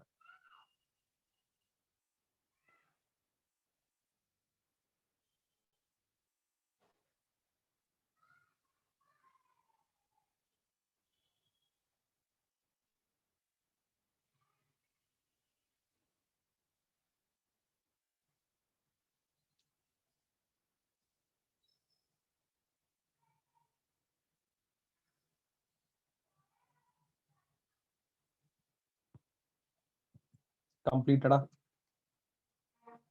சரி, இப்ப கவனிங்க. அதே லாஜிக் தான். இப்ப 3 point mass M1, M2, M3 சொல்லிட்டாங்க. கிராவிடேஷனல் ஃபீல்டு கண்டுபிடிக்க சொல்லியிருக்காங்க. கிராவிடேஷனல் ஃபீல்டு கண்டுபிடிக்கனாவே டெஸ்ட் வைக்கணும். டெஸ்ட் எங்க வச்சிருக்காங்கன்னா ஓங்கிற பாயிண்ட்ல வச்சிருக்காங்க. அப்ப இதான் டெஸ்ட் பாயிண்ட். சோ அப்ப அந்த கொஸ்டின் டயகிராமே நான் திருப்பி ரீட்ரா பண்ணிக்கிறேன்.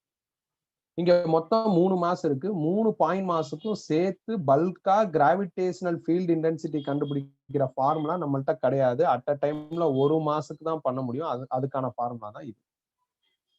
So E is equal to gm by distance square. இந்த ஃபார்முலாவை பயன்படுத்தி ஃபர்ஸ்ட் மாஸுக்கு நான் எவாலுவேட் பண்ண போறேன். Due to M1. இதனால வர ஃபீல்ட் இன்டென்சிட்டி E நான் E1 எழுதியிருக்கேன். இந்த G கான்ஸ்டன்ட் அப்படியே ரீடைன் பண்ணிக்கலாம். M மெயின் மாஸ், அதுக்கு பதில் M1. M1 ஓட வேல்யூ M1 தான் இருக்கு, அதனால M1 வச்சிருக்கேன். அப்புறம் இந்த ஃபார்முலா படி டிஸ்டன்ஸ் ஸ்கொயர். டிஸ்டன்ஸ்னா யார் மாசம் அவங்களுக்கும் எங்க டெஸ்ட் இருக்கோ அதுக்கும் நடுவுல இருக்கிற கேப். இது மாஸ், இது டெஸ்ட். நடுவுல இருக்கிற கேப் கொஸ்டின்லயே ஏன்னு சொல்லியிருக்காங்க, அதனால A ஸ்கொயர். அடுத்து டியூ டு M2. இதனால வர ஃபீல்ட E2ன்னு எழுதுறேன். இதான் ஃபார்முலா. G கான்ஸ்டன்ட் ரீடைன் பண்றேன். செகண்ட் மாஸ்க்கு M2 போட்டேன். அப்புறம் டிஸ்டன்ஸ் ஸ்கொயர். டிஸ்டன்ஸ்னா யார் மாசம் அவங்களுக்கும் எங்க டெஸ்ட் இருக்கோ அதுக்கும் நடுவுல இருக்கிற கேப். அந்த கேப் ஏவா இருக்கு, அதனால A ஸ்கொயர்னு வந்துடும். அப்புறம் டியூ டு M3. இதனால வர ஃபீல்ட நான் E3ன்னு எழுதுறேன். இதான் ஒரிஜினல் ஃபார்முலா. இதை ஃபாலோ பண்ணி எழுதுங்க. ஸோ ஃபர்ஸ்ட் G அது கான்ஸ்டன்ட். அப்புறம் M, எம்முக்கு பதில் M3. ஸோ M3 ஃபில் பண்ணியாச்சு. அப்புறம் டிஸ்டன்ஸ் ஸ்கொயர். டிஸ்டன்ஸ்னா யார் மாசம் அவங்களுக்கும் எங்க டெஸ்ட் இருக்கோ அதுக்கும் நடுவுல இருக்கிற கேப். ஸோ அந்த கேப் என்ன இருக்குன்னு பாருங்க. யார் டெஸ்ட், சாரி யார் மாசுனா M3 மாசு, டெஸ்ட் இங்க இருக்கு, நடுவுல இருக்கிற கேப் ஏன்னு சொல்லியிருக்காங்க, அதனால A ஸ்கொயர். அப்புறம் ஸ்டெப் 1 முடிஞ்சிருச்சுன்னா 3 மாசம்னா 3 ஆன்சர் தான் வரும். ஸ்டெப் 2ல ரிலேஷன்ஷிப் வேணும். எல்லாம் அன்ஈக்குவலா இருக்காங்க. ஏன்னா M1, M2, M3ன்னு சொல்லியிருக்காங்க. ஈக்குவல் மாஸ்னா அவங்க எடுத்த உடனே ஸ்பெசிஃபை பண்ணல. ஸோ எல்லாருமே அன்ஈக்குவலா இருக்கிறதுனால இதுல ஸ்டெப் 2 இன்வேலிட். அதனால என்ன பண்ணிட்டேன்னா ஒரு ஐஃபன் போட்டேன். இதுவரை எழுதிக்கங்க. இதுவரை எழுதிக்கங்க. அடுத்து டைரக்ஷன் மார்க் பண்ணிட்டு என்ன பண்றதுன்னு நான் அடுத்து சொல்றேன்.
கம்ப்ளீட்டடா.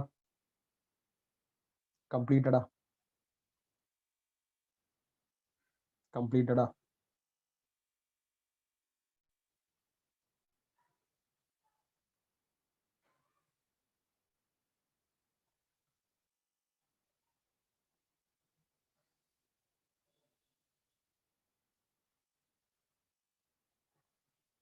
இப்ப நெக்ஸ்ட் போலாமா?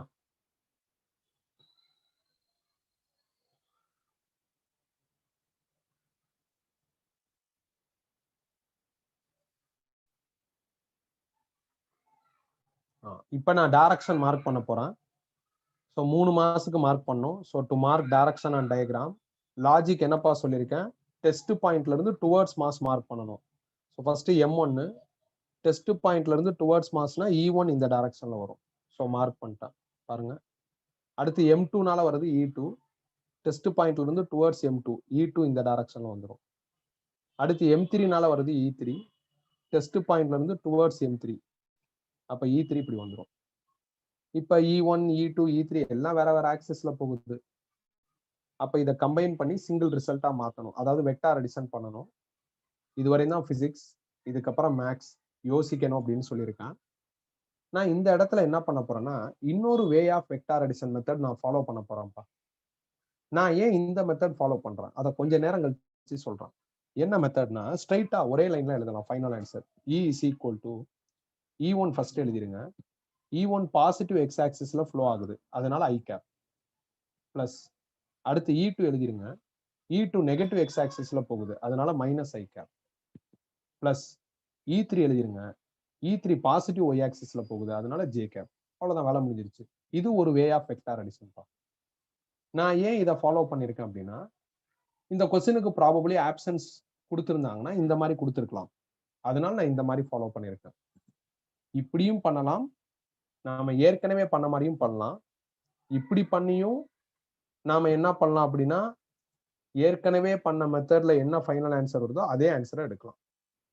ஸோ அப்ப எந்த மெத்தடை ஃபாலோ பண்றது நம்ம சாய்ஸ் தான். நான் என்ன பண்றேன்னா, ஒரு ப்ராப்ளத்துல அடிஷனல் ப்ராப்ளம் வரும். அடிஷனல் ப்ராப்ளத்துல ஒரு ப்ராப்ளத்துல நான் ஃபர்ஸ்ட் ப்ராப்ளம் ஃபோர்த் ப்ராப்ளத்துல ஒரு மெத்தட் ஃபாலோ பண்ணல, இந்த ரூட் ஆஃப் பி ஸ்கொயர் அந்த ஃபார்முலா வச்சு கண்டுபிடிச்சா ஓவராலா என்ன ஃபைனல் ஆன்சர் வருமோ அதே ஆன்சரை இந்த ஐஜே லாஜிக்லயும் நான் உங்களுக்கு கண்டுபிடிச்சு காமிக்கிறேன். ஸோ ஒரு ப்ராப்ளம் 2 டிஃபரெண்ட் வெக்டார் அடிஷன் மெத்தட்ல ஒரே ஃபைனல் ஆன்சர் வர மாதிரி நான் உங்களுக்கு எவாலுவேட் பண்ணி காமிக்கிறேன். ஸோ அதனால மெத்தடுங்கிறது நம்ம சாய்ஸ் தான், நம்ம எந்த மெத்தட் வேணாலும் ஃபாலோ பண்ணிக்கலாம். நான் அடிஷனலா இந்த மாதிரி ஒரு மெத்தடை என்ன பண்ணிருக்கேன்னா ட்ரை பண்ணிருக்கேன். இந்த பர்டிகுலர் கொஸ்டினோட ஆன்சர்ஸ் இந்த அப்பியரன்ஸ்ல ஐஜே அப்பியரன்ஸ்ல இருந்ததுனால நான் இதை ஃபாலோ பண்ணிருக்கேன். பட் நான் மோஸ்ட்லி இந்த ஐஜே அப்பியரன்ஸ் நான் ஃபாலோ பண்றது இல்லை. நான் இந்த ஃபர்ஸ்ட் 2 ப்ராப்ளத்துல என்ன மெத்தட் சொன்னா அதை தான் நான் ஃபாலோ பண்றேன். மேக்ஸிமம் அதான் ஃபாலோ பண்றேன். இதை எப்போ ஃபாலோ பண்ணுவேன்னா ஆப்சன்ஸ் அப்படி இருந்ததுன்னா ஃபாலோ பண்ணுவேன். பட் கிளாரிட்டிக்காண்டி, ஏன்னா உங்களுக்கு சந்தேகம் வரும், இதுல வேற ஆன்சர் வந்துருமோ அதுல வேற ஆன்சர் வந்துருமோ டவுட் வரும். அதுக்காண்டி ஒரு ப்ராப்ளம் நான் 2 மெத்தட்லயே நான் உங்களுக்கு செஞ்சு காமிக்கிறேன். அடிஷனல் ப்ராப்ளம்ல நம்ம சஃபுல்டா நிறைய ப்ராப்ளம் பார்ப்போம். 2 மெத்தட்லயும் நான் உங்களுக்கு செஞ்சு காமிக்கிறேன். ஓகே, இப்ப வருவோம். இப்ப அவ்வளவுதான், ஆன்சர் முடிஞ்சிருச்சு. ஸோ எடுத்தாச்சு. என்ன அப்படின்னா ஒரே லைன்ல எழுதிட்டு போயிடலாம் ஐஜே அப்பியரன்ஸ்ல எழுதுறப்ப. இப்ப E1 value G M1 by A squared i cap plus into minus minus ஆயிரும். E2 value G M2 by A squared i cap. E3 value G M3 by A squared J cap. இதுல G by A ஸ்கொயர்டு காமனா இருக்கு, வெளியே எடுத்துட்டான். இதான்ப்பா final answer. இதை இன்னும் சால்வ் பண்ணி வேற மாதிரி மாத்தலாம். பட் அது நம்மளுக்கு இங்க மேண்டேட்டரி கிடையாது, அது நம்மளுக்கு இங்க எசென்சியல் கிடையாது. அந்த மாதிரி ஆப்ஷன் இந்த கொஸ்டின்ல இல்ல. நான் உங்களுக்கு ஆப்ஷன்ஸ் கொடுக்கல, ஸோ அந்த மாதிரி இல்லை. இதுலயே நீங்க நிறுத்திக்கலாம். மேபி ரெக்வயர்மெண்ட் ஆஃப் ஆப்ஷன்ஸ், நம்மளோட ரெக்வயர்மெண்ட் எப்படி இருக்கோ, இல்லை நம்மளுக்கு 4 ஆப்ஷன்ஸ் எப்படி இருக்கோ அதுக்கு தகுந்த மாதிரி ஃபர்தரா இதை சிம்பிளிஃபை பண்றதுன்னா பண்ணலாம். பட் இந்த கொஸ்டின்ல வேற ஒரு விஷயம் சொல்லியிருக்காங்க. M1 M2 ஈக்குவல்னா ஆன்சர் எப்படி மாறும்னு கேட்கறாங்க. M1 M2 ஈக்குவல்னா இது கேன்சல் ஆயிடும். கேன்சல் ஆயிடுச்சுன்னா எனக்கு ஆன்சர் இப்படி மாறிடும். ஸோ அதை சைட்ல இங்க எழுதியிருக்கேன், since M1 is equal to M2. இதை கடைசி ஸ்டேஜ்ல நான் இம்ப்ளிமெண்ட் பண்ணிருக்கேன். ஏன்னா கொஸ்டினோட கடைசியில தான் இதை பத்தி பேசியிருக்காங்க. எழுதிக்கங்க. இந்த வெக்டார் அடிஷன் சிம்பிளா இருக்கும். இந்த வெக்டார் அடிஷன் எப்ப ஃபாலோ பண்ண முடியும்னா, இந்த மாதிரி x axis y axis negative x axis negative y axis அப்படி ப்ரொஜெக்ட் ஆனா, எக்ஸ் ஒய் இல்லாம ஒரு மாதிரி கோணலா போச்சுன்னா இது சப்போர்ட் ஆகாது. அப்பயும் சப்போர்ட் பண்ற மாதிரி பண்ணலாம். நான் அதுக்கு தான் ஒரு problem in both vector addition method with same result நான் உங்களுக்கு டெவலப் பண்ணி காமிக்கிறேன். இப்ப இதை எழுதிக்கங்க.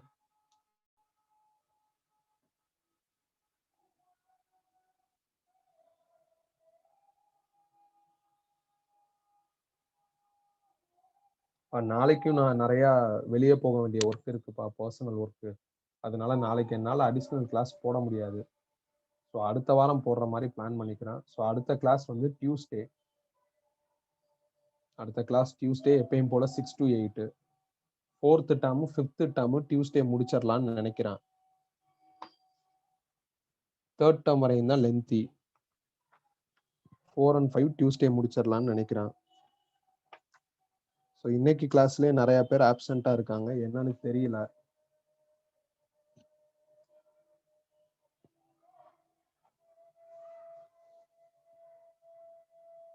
இது ரொம்ப சிம்பிளா இருக்கும்பா. இது மாதிரி ஐஜேன்னு எழுதுறதெல்லாம் வந்து எக்ஸ் ஒய் ஆக்சிஸ்ல ஸ்ட்ரைட்டாவே வந்துருச்சுன்னா எழுதி ரொம்ப வேகமா கூட ஆன்சர் எடுக்கலாம். பட் எப்படி போனாலும் உனக்கு வந்து வெக்டார் அடிஷன் அப்படிங்கிற அந்த அடிஷன் மெத்தடாலஜி நல்லா தெரிஞ்சுன்னா எவ்வளவு கஷ்டமா இங்க டைரக்ஷன் இருந்தாலும் நீ ஆன்சர் எடுத்துடலாம். இந்த கிராவிடேஷன்லயோ இல்ல இதுக்கு அடுத்து நாம பிசிக்ஸ்ல படிக்கிற சாப்டர்லயோ வெக்டார் அடிஷன் வந்து பயங்கரமா வரும் அப்படின்லாம் சொல்ல முடியாது. இப்ப இந்த சாப்டர்லயே பயங்கரமா வராது. ஆனா 12th பிசிக்ஸ்ல எலக்ட்ரோஸ்டாட்டிக்ஸ்ங்கிற சாப்டர்ல வெக்டார் அடிஷன் ரொம்ப டாமினேட் பண்ணும்.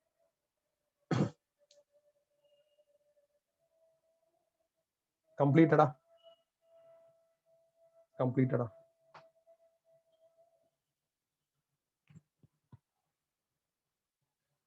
சரி, இப்ப நாம வந்து 1 முடிச்சாச்சு, 4 முடிச்சாச்சு, 5 முடிச்சாச்சு. செகண்ட் ப்ராப்ளம் எழுதிக்கோங்க.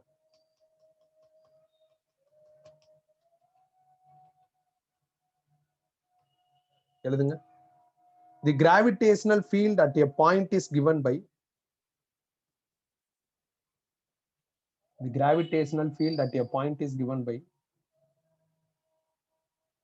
E vector is equal to 6i cap plus 8j cap plus 10k cap Newton kg power minus 1.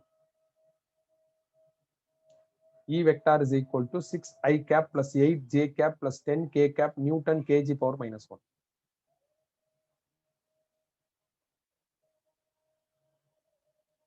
Calculate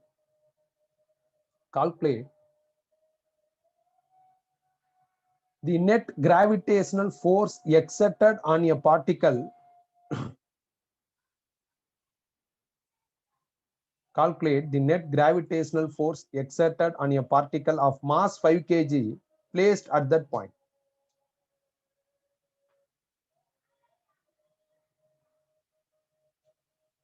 Calculate the net gravitational force exerted on a particle of mass 5 kg placed at that point.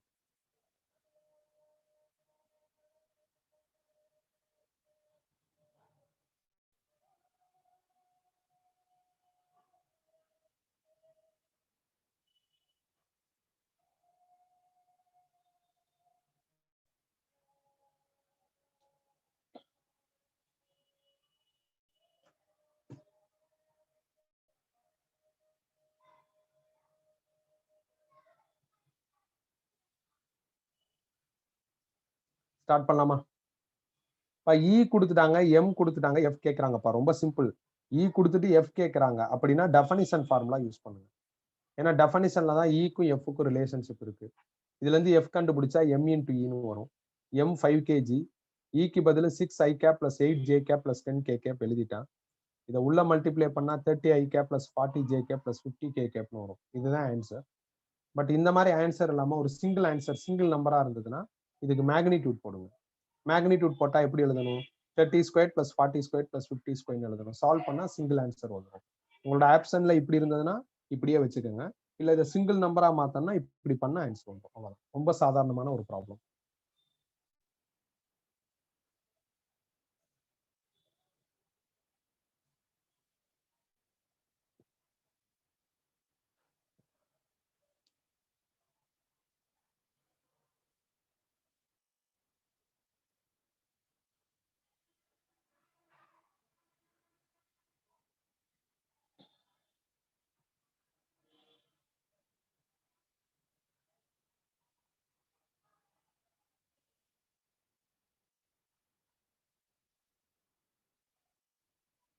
கம்ப்ளீட்டரா?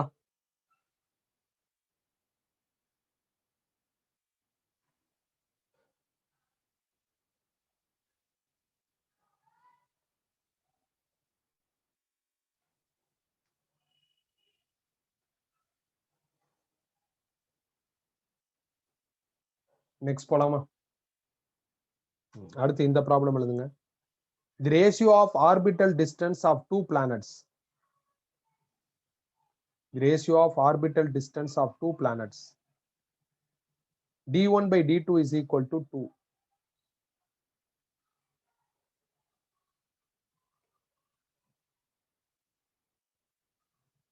The ratio of orbital distance of two planets d1 by d2 is equal to 2. Have same masses. Have same mass.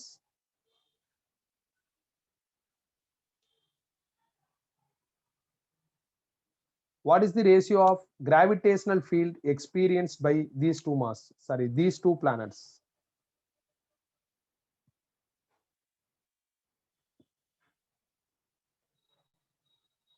What is the ratio of gravitational field experienced by these two planets? பிளானட்லாம் வந்து பெரிய பெரிய solid ஸ்பியர்ப்பா. ஆனா Newton's logic படி round objects எல்லாமே point mass தான். அப்ப நியூட்டனோட view படி பிளானட்டும் point mass தான். பிளானட்டும் பாயிண்ட் மாஸ் தான். அதுல டிஸ்டன்ஸ் ரேஷியோ கொடுத்துட்டு கிராவிடேஷனல் ஃபீல்டு ரேஷியோ கேட்டிருக்காங்க. நம்மளுக்கு தெரியும் கிராவிடேஷனல் ஃபீல்டோட ஃபார்முலா gm/r². ரேஷியோங்கிறதுனால 2ஆ பிரிச்சு டாட் வச்சுட்டேன். ஜி கான்ஸ்டன்ட் 2 பக்கமும் அப்படியே வச்சுக்கலாம். 2 பிளானட்டோட மாஸும் சேம், அப்ப எம்மும் மாறாது. டிஸ்டன்ஸ் தான் ஒருதுக்கு d1 இன்னொருதுக்கு d2ன்னு சொல்லியிருக்காங்க. அப்ப r²க்கு பதில் d1² d2² போட்டுக்கலாம். இங்க r² எழுதுறதுக்கு பதில் நீங்க டிஸ்டன்ஸ் ஸ்கொயர் எழுதுனாலும் அதே மீனிங் தானே, அதனால இந்த மாதிரி போட்டுக்கலாம். gm கேன்சல் ஆயிரும். இதை இங்கிட்டு கொண்டு போயிட்டா d1/d2² வந்துடும். d1/d2 value 2. அப்ப 2² 4 ஆயிரும். அப்ப 1:4 இதான் ஆன்சர். அவ்வளவுதான், முடிஞ்சிருச்சு. எழுதிக்கங்க.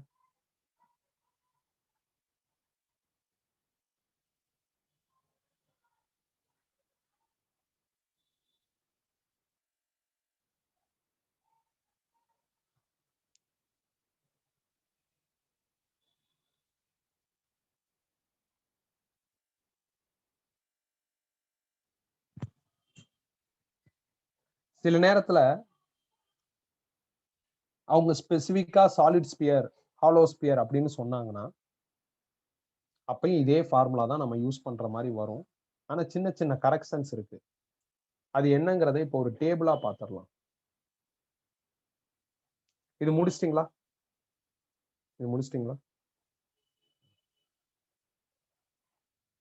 கவனி. அவங்க வந்து ஸ்பெசிபிக்கா சாலிட் ஸ்பியர், ஹாலோ ஸ்பியர்னு கொஸ்டின்ல இன்சிஸ்ட் பண்ணி சொல்லிட்டாங்கன்னா, சாலிட் ஸ்பியர், ஹாலோ ஸ்பியர் எல்லாமே ரவுண்ட் மாஸ். அப்ப கண்டிப்பா வந்து நாம இப்ப பார்த்த அதே ஃபார்முலா தான், அதுல எந்த டவுட்டும் கிடையாது. ஆனா ஒரு சின்ன சின்ன அட்ஜஸ்ட்மெண்ட்ஸ் இருக்கு. அந்த அட்ஜஸ்ட்மெண்ட்ஸ் என்னங்கிறத ஒரு டேபிளா உங்களுக்கு காமிச்சிடுறேன். அந்த டேபிளை மட்டும் நான் உங்களுக்கு இப்ப நான் ஷேர் பண்ணிடுறேன். வாட்ஸ்அப் குரூப்ல நான் உங்களுக்கு என்ன பண்றேன்னா அந்த டேபிள் மட்டும் ஷேர் பண்றேன். அதை இப்போதைக்கு நீங்க பிரிண்ட் அவுட் எடுத்து வச்சுக்கோங்க. கம்ப்ளீட் டாக்குமெண்ட் வரப்ப அந்த பேஜை நீங்க என்ன பண்ணிக்கலாம்னா அட்டாச் பண்ணிக்கலாம். So if suppose solid sphere, hollow sphere இப்படியெல்லாம் சொல்லிட்டாங்கன்னா, 1 செகண்ட் பா எடுத்துக்கிறேன்.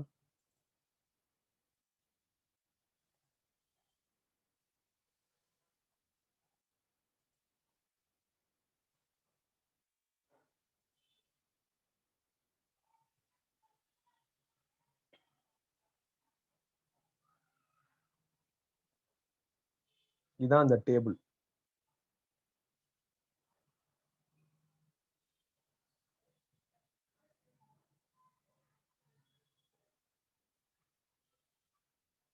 இப்போ உங்களுக்கு ஸ்கிரீன்ல தெரியும். ஷேப்னு போட்டு ஹாலோ ஸ்பியர் எழுதியிருக்கேன். ஹாலோ ஸ்பியர்னா நீங்க இந்த மாதிரி ஒரு ரவுண்ட் போட்டு ஸ்பியரோட ரேடியஸ் ஆர், மாஸ் எம் அப்படின்னு போட்டுட்டு கிராவிடேஷனல் ஃபீல்ட் இன்டென்சிட்டி கண்டுபிடிக்கணும். அதான் பிளான். டெஸ்ட் பாயிண்ட் இங்க வச்சிருக்கேன் பாருங்க. நான் வச்சிருக்கிற டெஸ்ட் பாயிண்ட் எங்க இருக்கு அப்படின்னா ஸ்பியருக்கு அவுட் சைடு இருக்கு. அப்ப இதான் ஃபார்முலா. இது நாம வந்து பாயிண்ட் மாஸுக்கு டெரைவ் பண்ண ஃபார்முலா. அதை அப்படியே நீங்க என்ன பண்ணிக்கலாம்னா எழுதிக்கலாம். சப்போஸ் டெஸ்ட் பாயிண்ட் இங்க இல்லாம ஸ்பியர் மேல இருந்ததுன்னா அப்போ ஸ்மால் ஆருங்கிறது கேபிட்டல் ஆரா ரீப்ளேஸ் ஆயிரும். இதான் formula. Test point inside sphere இருந்ததுன்னா ஆன்சரே வராது. ஆக்சுவலா நான் இப்போ ஒரு டயக்ராம் உங்களுக்கு காமிக்கிறேன். எந்த டயக்ராம்னா இன்னைக்கு கிளாஸ்ல நாம பார்த்த first diagram. Gravitational field intensity point மாஸுக்கு நாம என்ன பண்ணோம் அப்படின்னா பில்ட் பண்ணோம். இந்த டயக்ராம் பாருங்களேன். இதுல டெஸ்ட் பாயிண்ட் எங்க இருக்குன்னா இங்க இருக்கு. இப்போ நீங்க இதை ஹாலோ ஸ்பியர் மாதிரி இமேஜின் பண்ணா ஸ்பியருக்கு வெளியே டெஸ்ட் பாயிண்ட் இருந்தா நம்மளுக்கு ஃபைனல் ஆன்சர் என்ன வந்துச்சு? gm/r² வந்துச்சு. அதை தான் நான் இங்க எழுதியிருக்கேன். எங்க 3வது காலம்ல எழுதியிருப்பேன். இங்க பாருங்க, இங்க எழுதியிருப்பேன். நீங்க இதை படிக்கிறப்ப இப்படி படிக்காதீங்க, ரிவர்ஸ்ல வாங்க. ஸோ இது எழுதியாச்சு. இங்க நான் ஹைலைட் பண்ணிருக்கேன் பாருங்க. அது இப்ப சப்போஸ் டெஸ்ட் பாயிண்ட் வெளியே இல்லாம இந்த இடத்துல இருந்ததுன்னா, கரெக்டா ஸ்பியரோட மேல இருந்ததுன்னா அப்ப டிஸ்டன்ஸ் என்னவா இருக்கும்னா கேபிட்டல் ஆரா இருக்கும். அதனால இந்த small r² capital R² replace ஆயிரும். இன்சைட் ஸ்பியர்ல மாஸே இருக்காது, அதனால 0ன்னு வந்துடும். இது வந்து நீங்க வந்து மனப்பாடம் பண்ணிக்கிறணும். ஈஸியா மனப்பாடம் பண்ணிடலாம், ஒன்றும் கஷ்டம் கிடையாது. இது வந்து அபிஷியலா சிலபஸ்ல கிடையாது. ஆனா சில டைம் எங்கேயாவது கொஸ்டின் ரொம்ப டஃபா இருக்கிற என்ட்ரன்ஸ் எக்ஸாம்ல இதெல்லாம் கேட்டு வச்சிடறாங்க. இதுல எல்லாம் ப்ராப்ளம்ஸ் கேட்கறாங்க. இது ஹாலோ ஸ்பியருக்கு. சாலிட் ஸ்பியருக்கு நீங்க சாலிட் ஸ்பியருக்கும் இதே டயக்ராம் தான் போடுவீங்க. டயக்ராம்ல என்ன மாற்றம் காமிக்க முடியும்? ஒண்ணுமே கிடையாது. சாலிட் ஸ்பியருக்கும் இதே ஆன்சர் தான் வரும். பாருங்களேன், இப்ப நான் கீழே போறேன். சாலிட் ஸ்பியர் இங்க இருக்கும். சாலிட் ஸ்பியருக்கும் அதே ஆன்சர் தான் இருக்கும் பாருங்க. Outside sphere, on the ஸ்பியர்லாம் அதே ஆன்சர் இருக்கும். இன்சைட் ஸ்பியர் மட்டும் ஒரு வித்தியாசமான ஆன்சர் வரும். இது நீங்க மனப்பாடம் பண்ணிக்கிறணும். இது எனக்கு தெரிஞ்சு இதுவரையும் கேட்டது கிடையாது. சேஃப்டிக்கு தான் எழுதியிருக்கேன். இன்சைட் ஸ்பியருக்கு இதான் ஆன்சர். போன ஹாலோ ஸ்பியர்ல இன்சைட் ஸ்பியர் மாஸே இருக்காது, அதனால 0 வரும். சாலிட் ஸ்பியர்ல இன்சைட்லயும் மாஸ் ஃபில்லா இருக்கும்னு தானே அர்த்தம். அதனால we have some answer. அந்த ஆன்சர் தான் இது. இப்ப இந்த டேபிளை நான் உங்களுக்கு ஷேர் பண்ணிடுறேன் வாட்ஸ்அப் குரூப்ல. இந்த ஒரு பர்டிகுலர் டேபிள்ல ஷேர் பண்ணிடுறேன். இந்த டேபிள்ல இ பத்தி இப்ப நம்ம படிச்சுட்டு இருக்கோம். இன்னும் 2 டேப் படிக்கணும், 4 and 5 படிக்கணும். அதுவும் டேபிள்ல இருக்கும். அதை பார்த்து குழப்பிக்காதீங்க. தற்சமயம் நீங்க டேபிளை பிரிண்ட் அவுட் மட்டும் எடுத்து வச்சுக்கோங்க. இந்த டேபிள் பேஸ்டு ப்ராப்ளம் பாக்குறப்ப இந்த டேபிளை நம்ம யூஸ் பண்ணிக்கலாம். உங்களுக்கு சந்தேகம் வரும், இப்ப நமக்கு பார்த்த பிளானட்ஸ் தேர்ட் ப்ராப்ளத்துலாம் பிளானட்னா சாலிட் ஸ்பியர் தானே, அப்ப இந்த டேபிள்ல இருந்து தானே ஃபார்முலா எடுக்கணும் அப்படிங்கிற மாதிரி ஒரு டவுட் வரும்.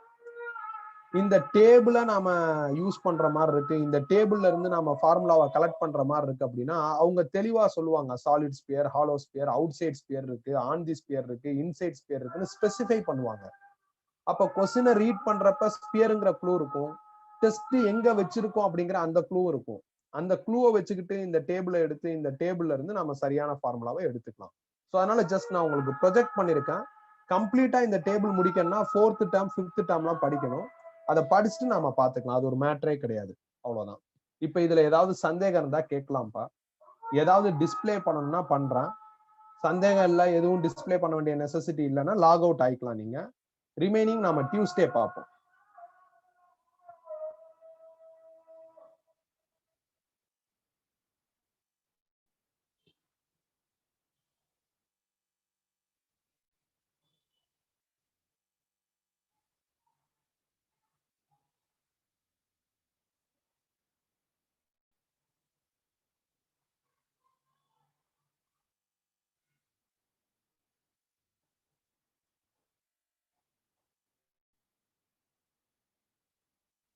ஜெயவேல், டைம் ஆஃப் ஃபிளைட்ங்கிறது ப்ரொஜெக்டைல்ல வருது. எந்த ஆங்கிள் டைம் ஆஃப் ஃபிளைட் வந்து லீஸ்டா இருக்கும் அப்படின்னு கேட்டிருக்க. ஆங்கிள் கம்மியா இருந்தா லீஸ்டா இருக்கும்னு நினைக்கிறேன். ஏன்னா டைம் ஆஃப் ஃபிளைட்டோட formula 2u sin θ by g. Theta 0 டிகிரினா டைம் 0வா இருக்கும். தீட்டா 1 டிகிரினா கொஞ்சம் டைம் வரும், 2 டிகிரினா கொஞ்சம் டைம் ஜாஸ்தி ஆகும், 3னா ஜாஸ்தி ஆகும். ஏன்னா சைன் தீட்டாவோட மேக்ஸிமம் நம்பரே 1 தான். ஸோ நான் எதுக்கும் ஒரு தடவை செக் பண்ணிட்டு சொல்றேன். ஏன்னா டிஃபரன்சியேட் பண்ணி ஏதாவது பண்ண முடியுமான்னு வெரிஃபை பண்ணிட்டு சொல்றேன். ஏன்னா மேக்ஸிமா மினிமா வந்து டிஃபரன்சியேஷன்ல வரும். ஃபர்ஸ்ட் சம்ல ஸ்டெப் 3 ஆண்ட்ரியூ. நாளைக்கு கிளாஸ் கிடையாதுப்பா, எந்த அடிஷனல் கிளாஸும் போடல. ஸோ நான் போடுறேன், அடுத்த வாரத்துல போடுறேன். ஃபர்ஸ்ட் சம்ல ஸ்டெப் 3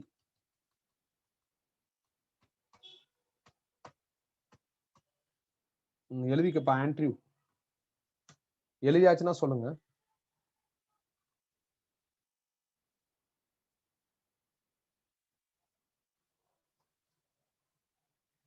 டெஸ்ட் கிடையாது. நான் இந்த லெசன் முடிக்கணும், முடிச்சாதான் டெஸ்ட் வைக்க முடியும். இப்ப இதுவரையும் நம்ம பார்த்திருக்கிறது வந்து லெசன்ல 30% தான். இன்னும் 4th டேர்ம் 5th டேர்ம் இருக்கு, சேட்டலைட் இருக்கு, கெப்லர்ஸ்லாம் இருக்கு, நிறைய இருக்கு இதுல. அதுக்கப்புறம் அடிஷனல் ப்ராப்ளம்ஸ் இருக்கு. அந்த அடிஷனல் ப்ராப்ளம்ஸ் டிஸ்கஸ் பண்றப்ப டெஸ்ட் நீங்க எழுதிடலாம். 2 டெஸ்ட் எழுதுவீங்க இந்த லெசன்ல.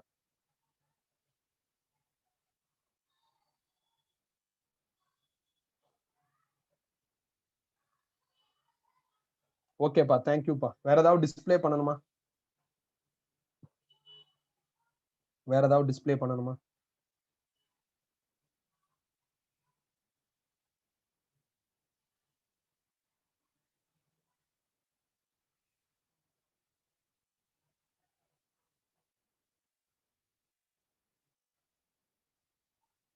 ஓகே, க்ளோஸ் பண்ணிடலாம். சார் ராஜா சார். சார் சொல்லுங்க சார். க்ளோஸ் பண்ணிடலாம். Okay sir, thank you sir.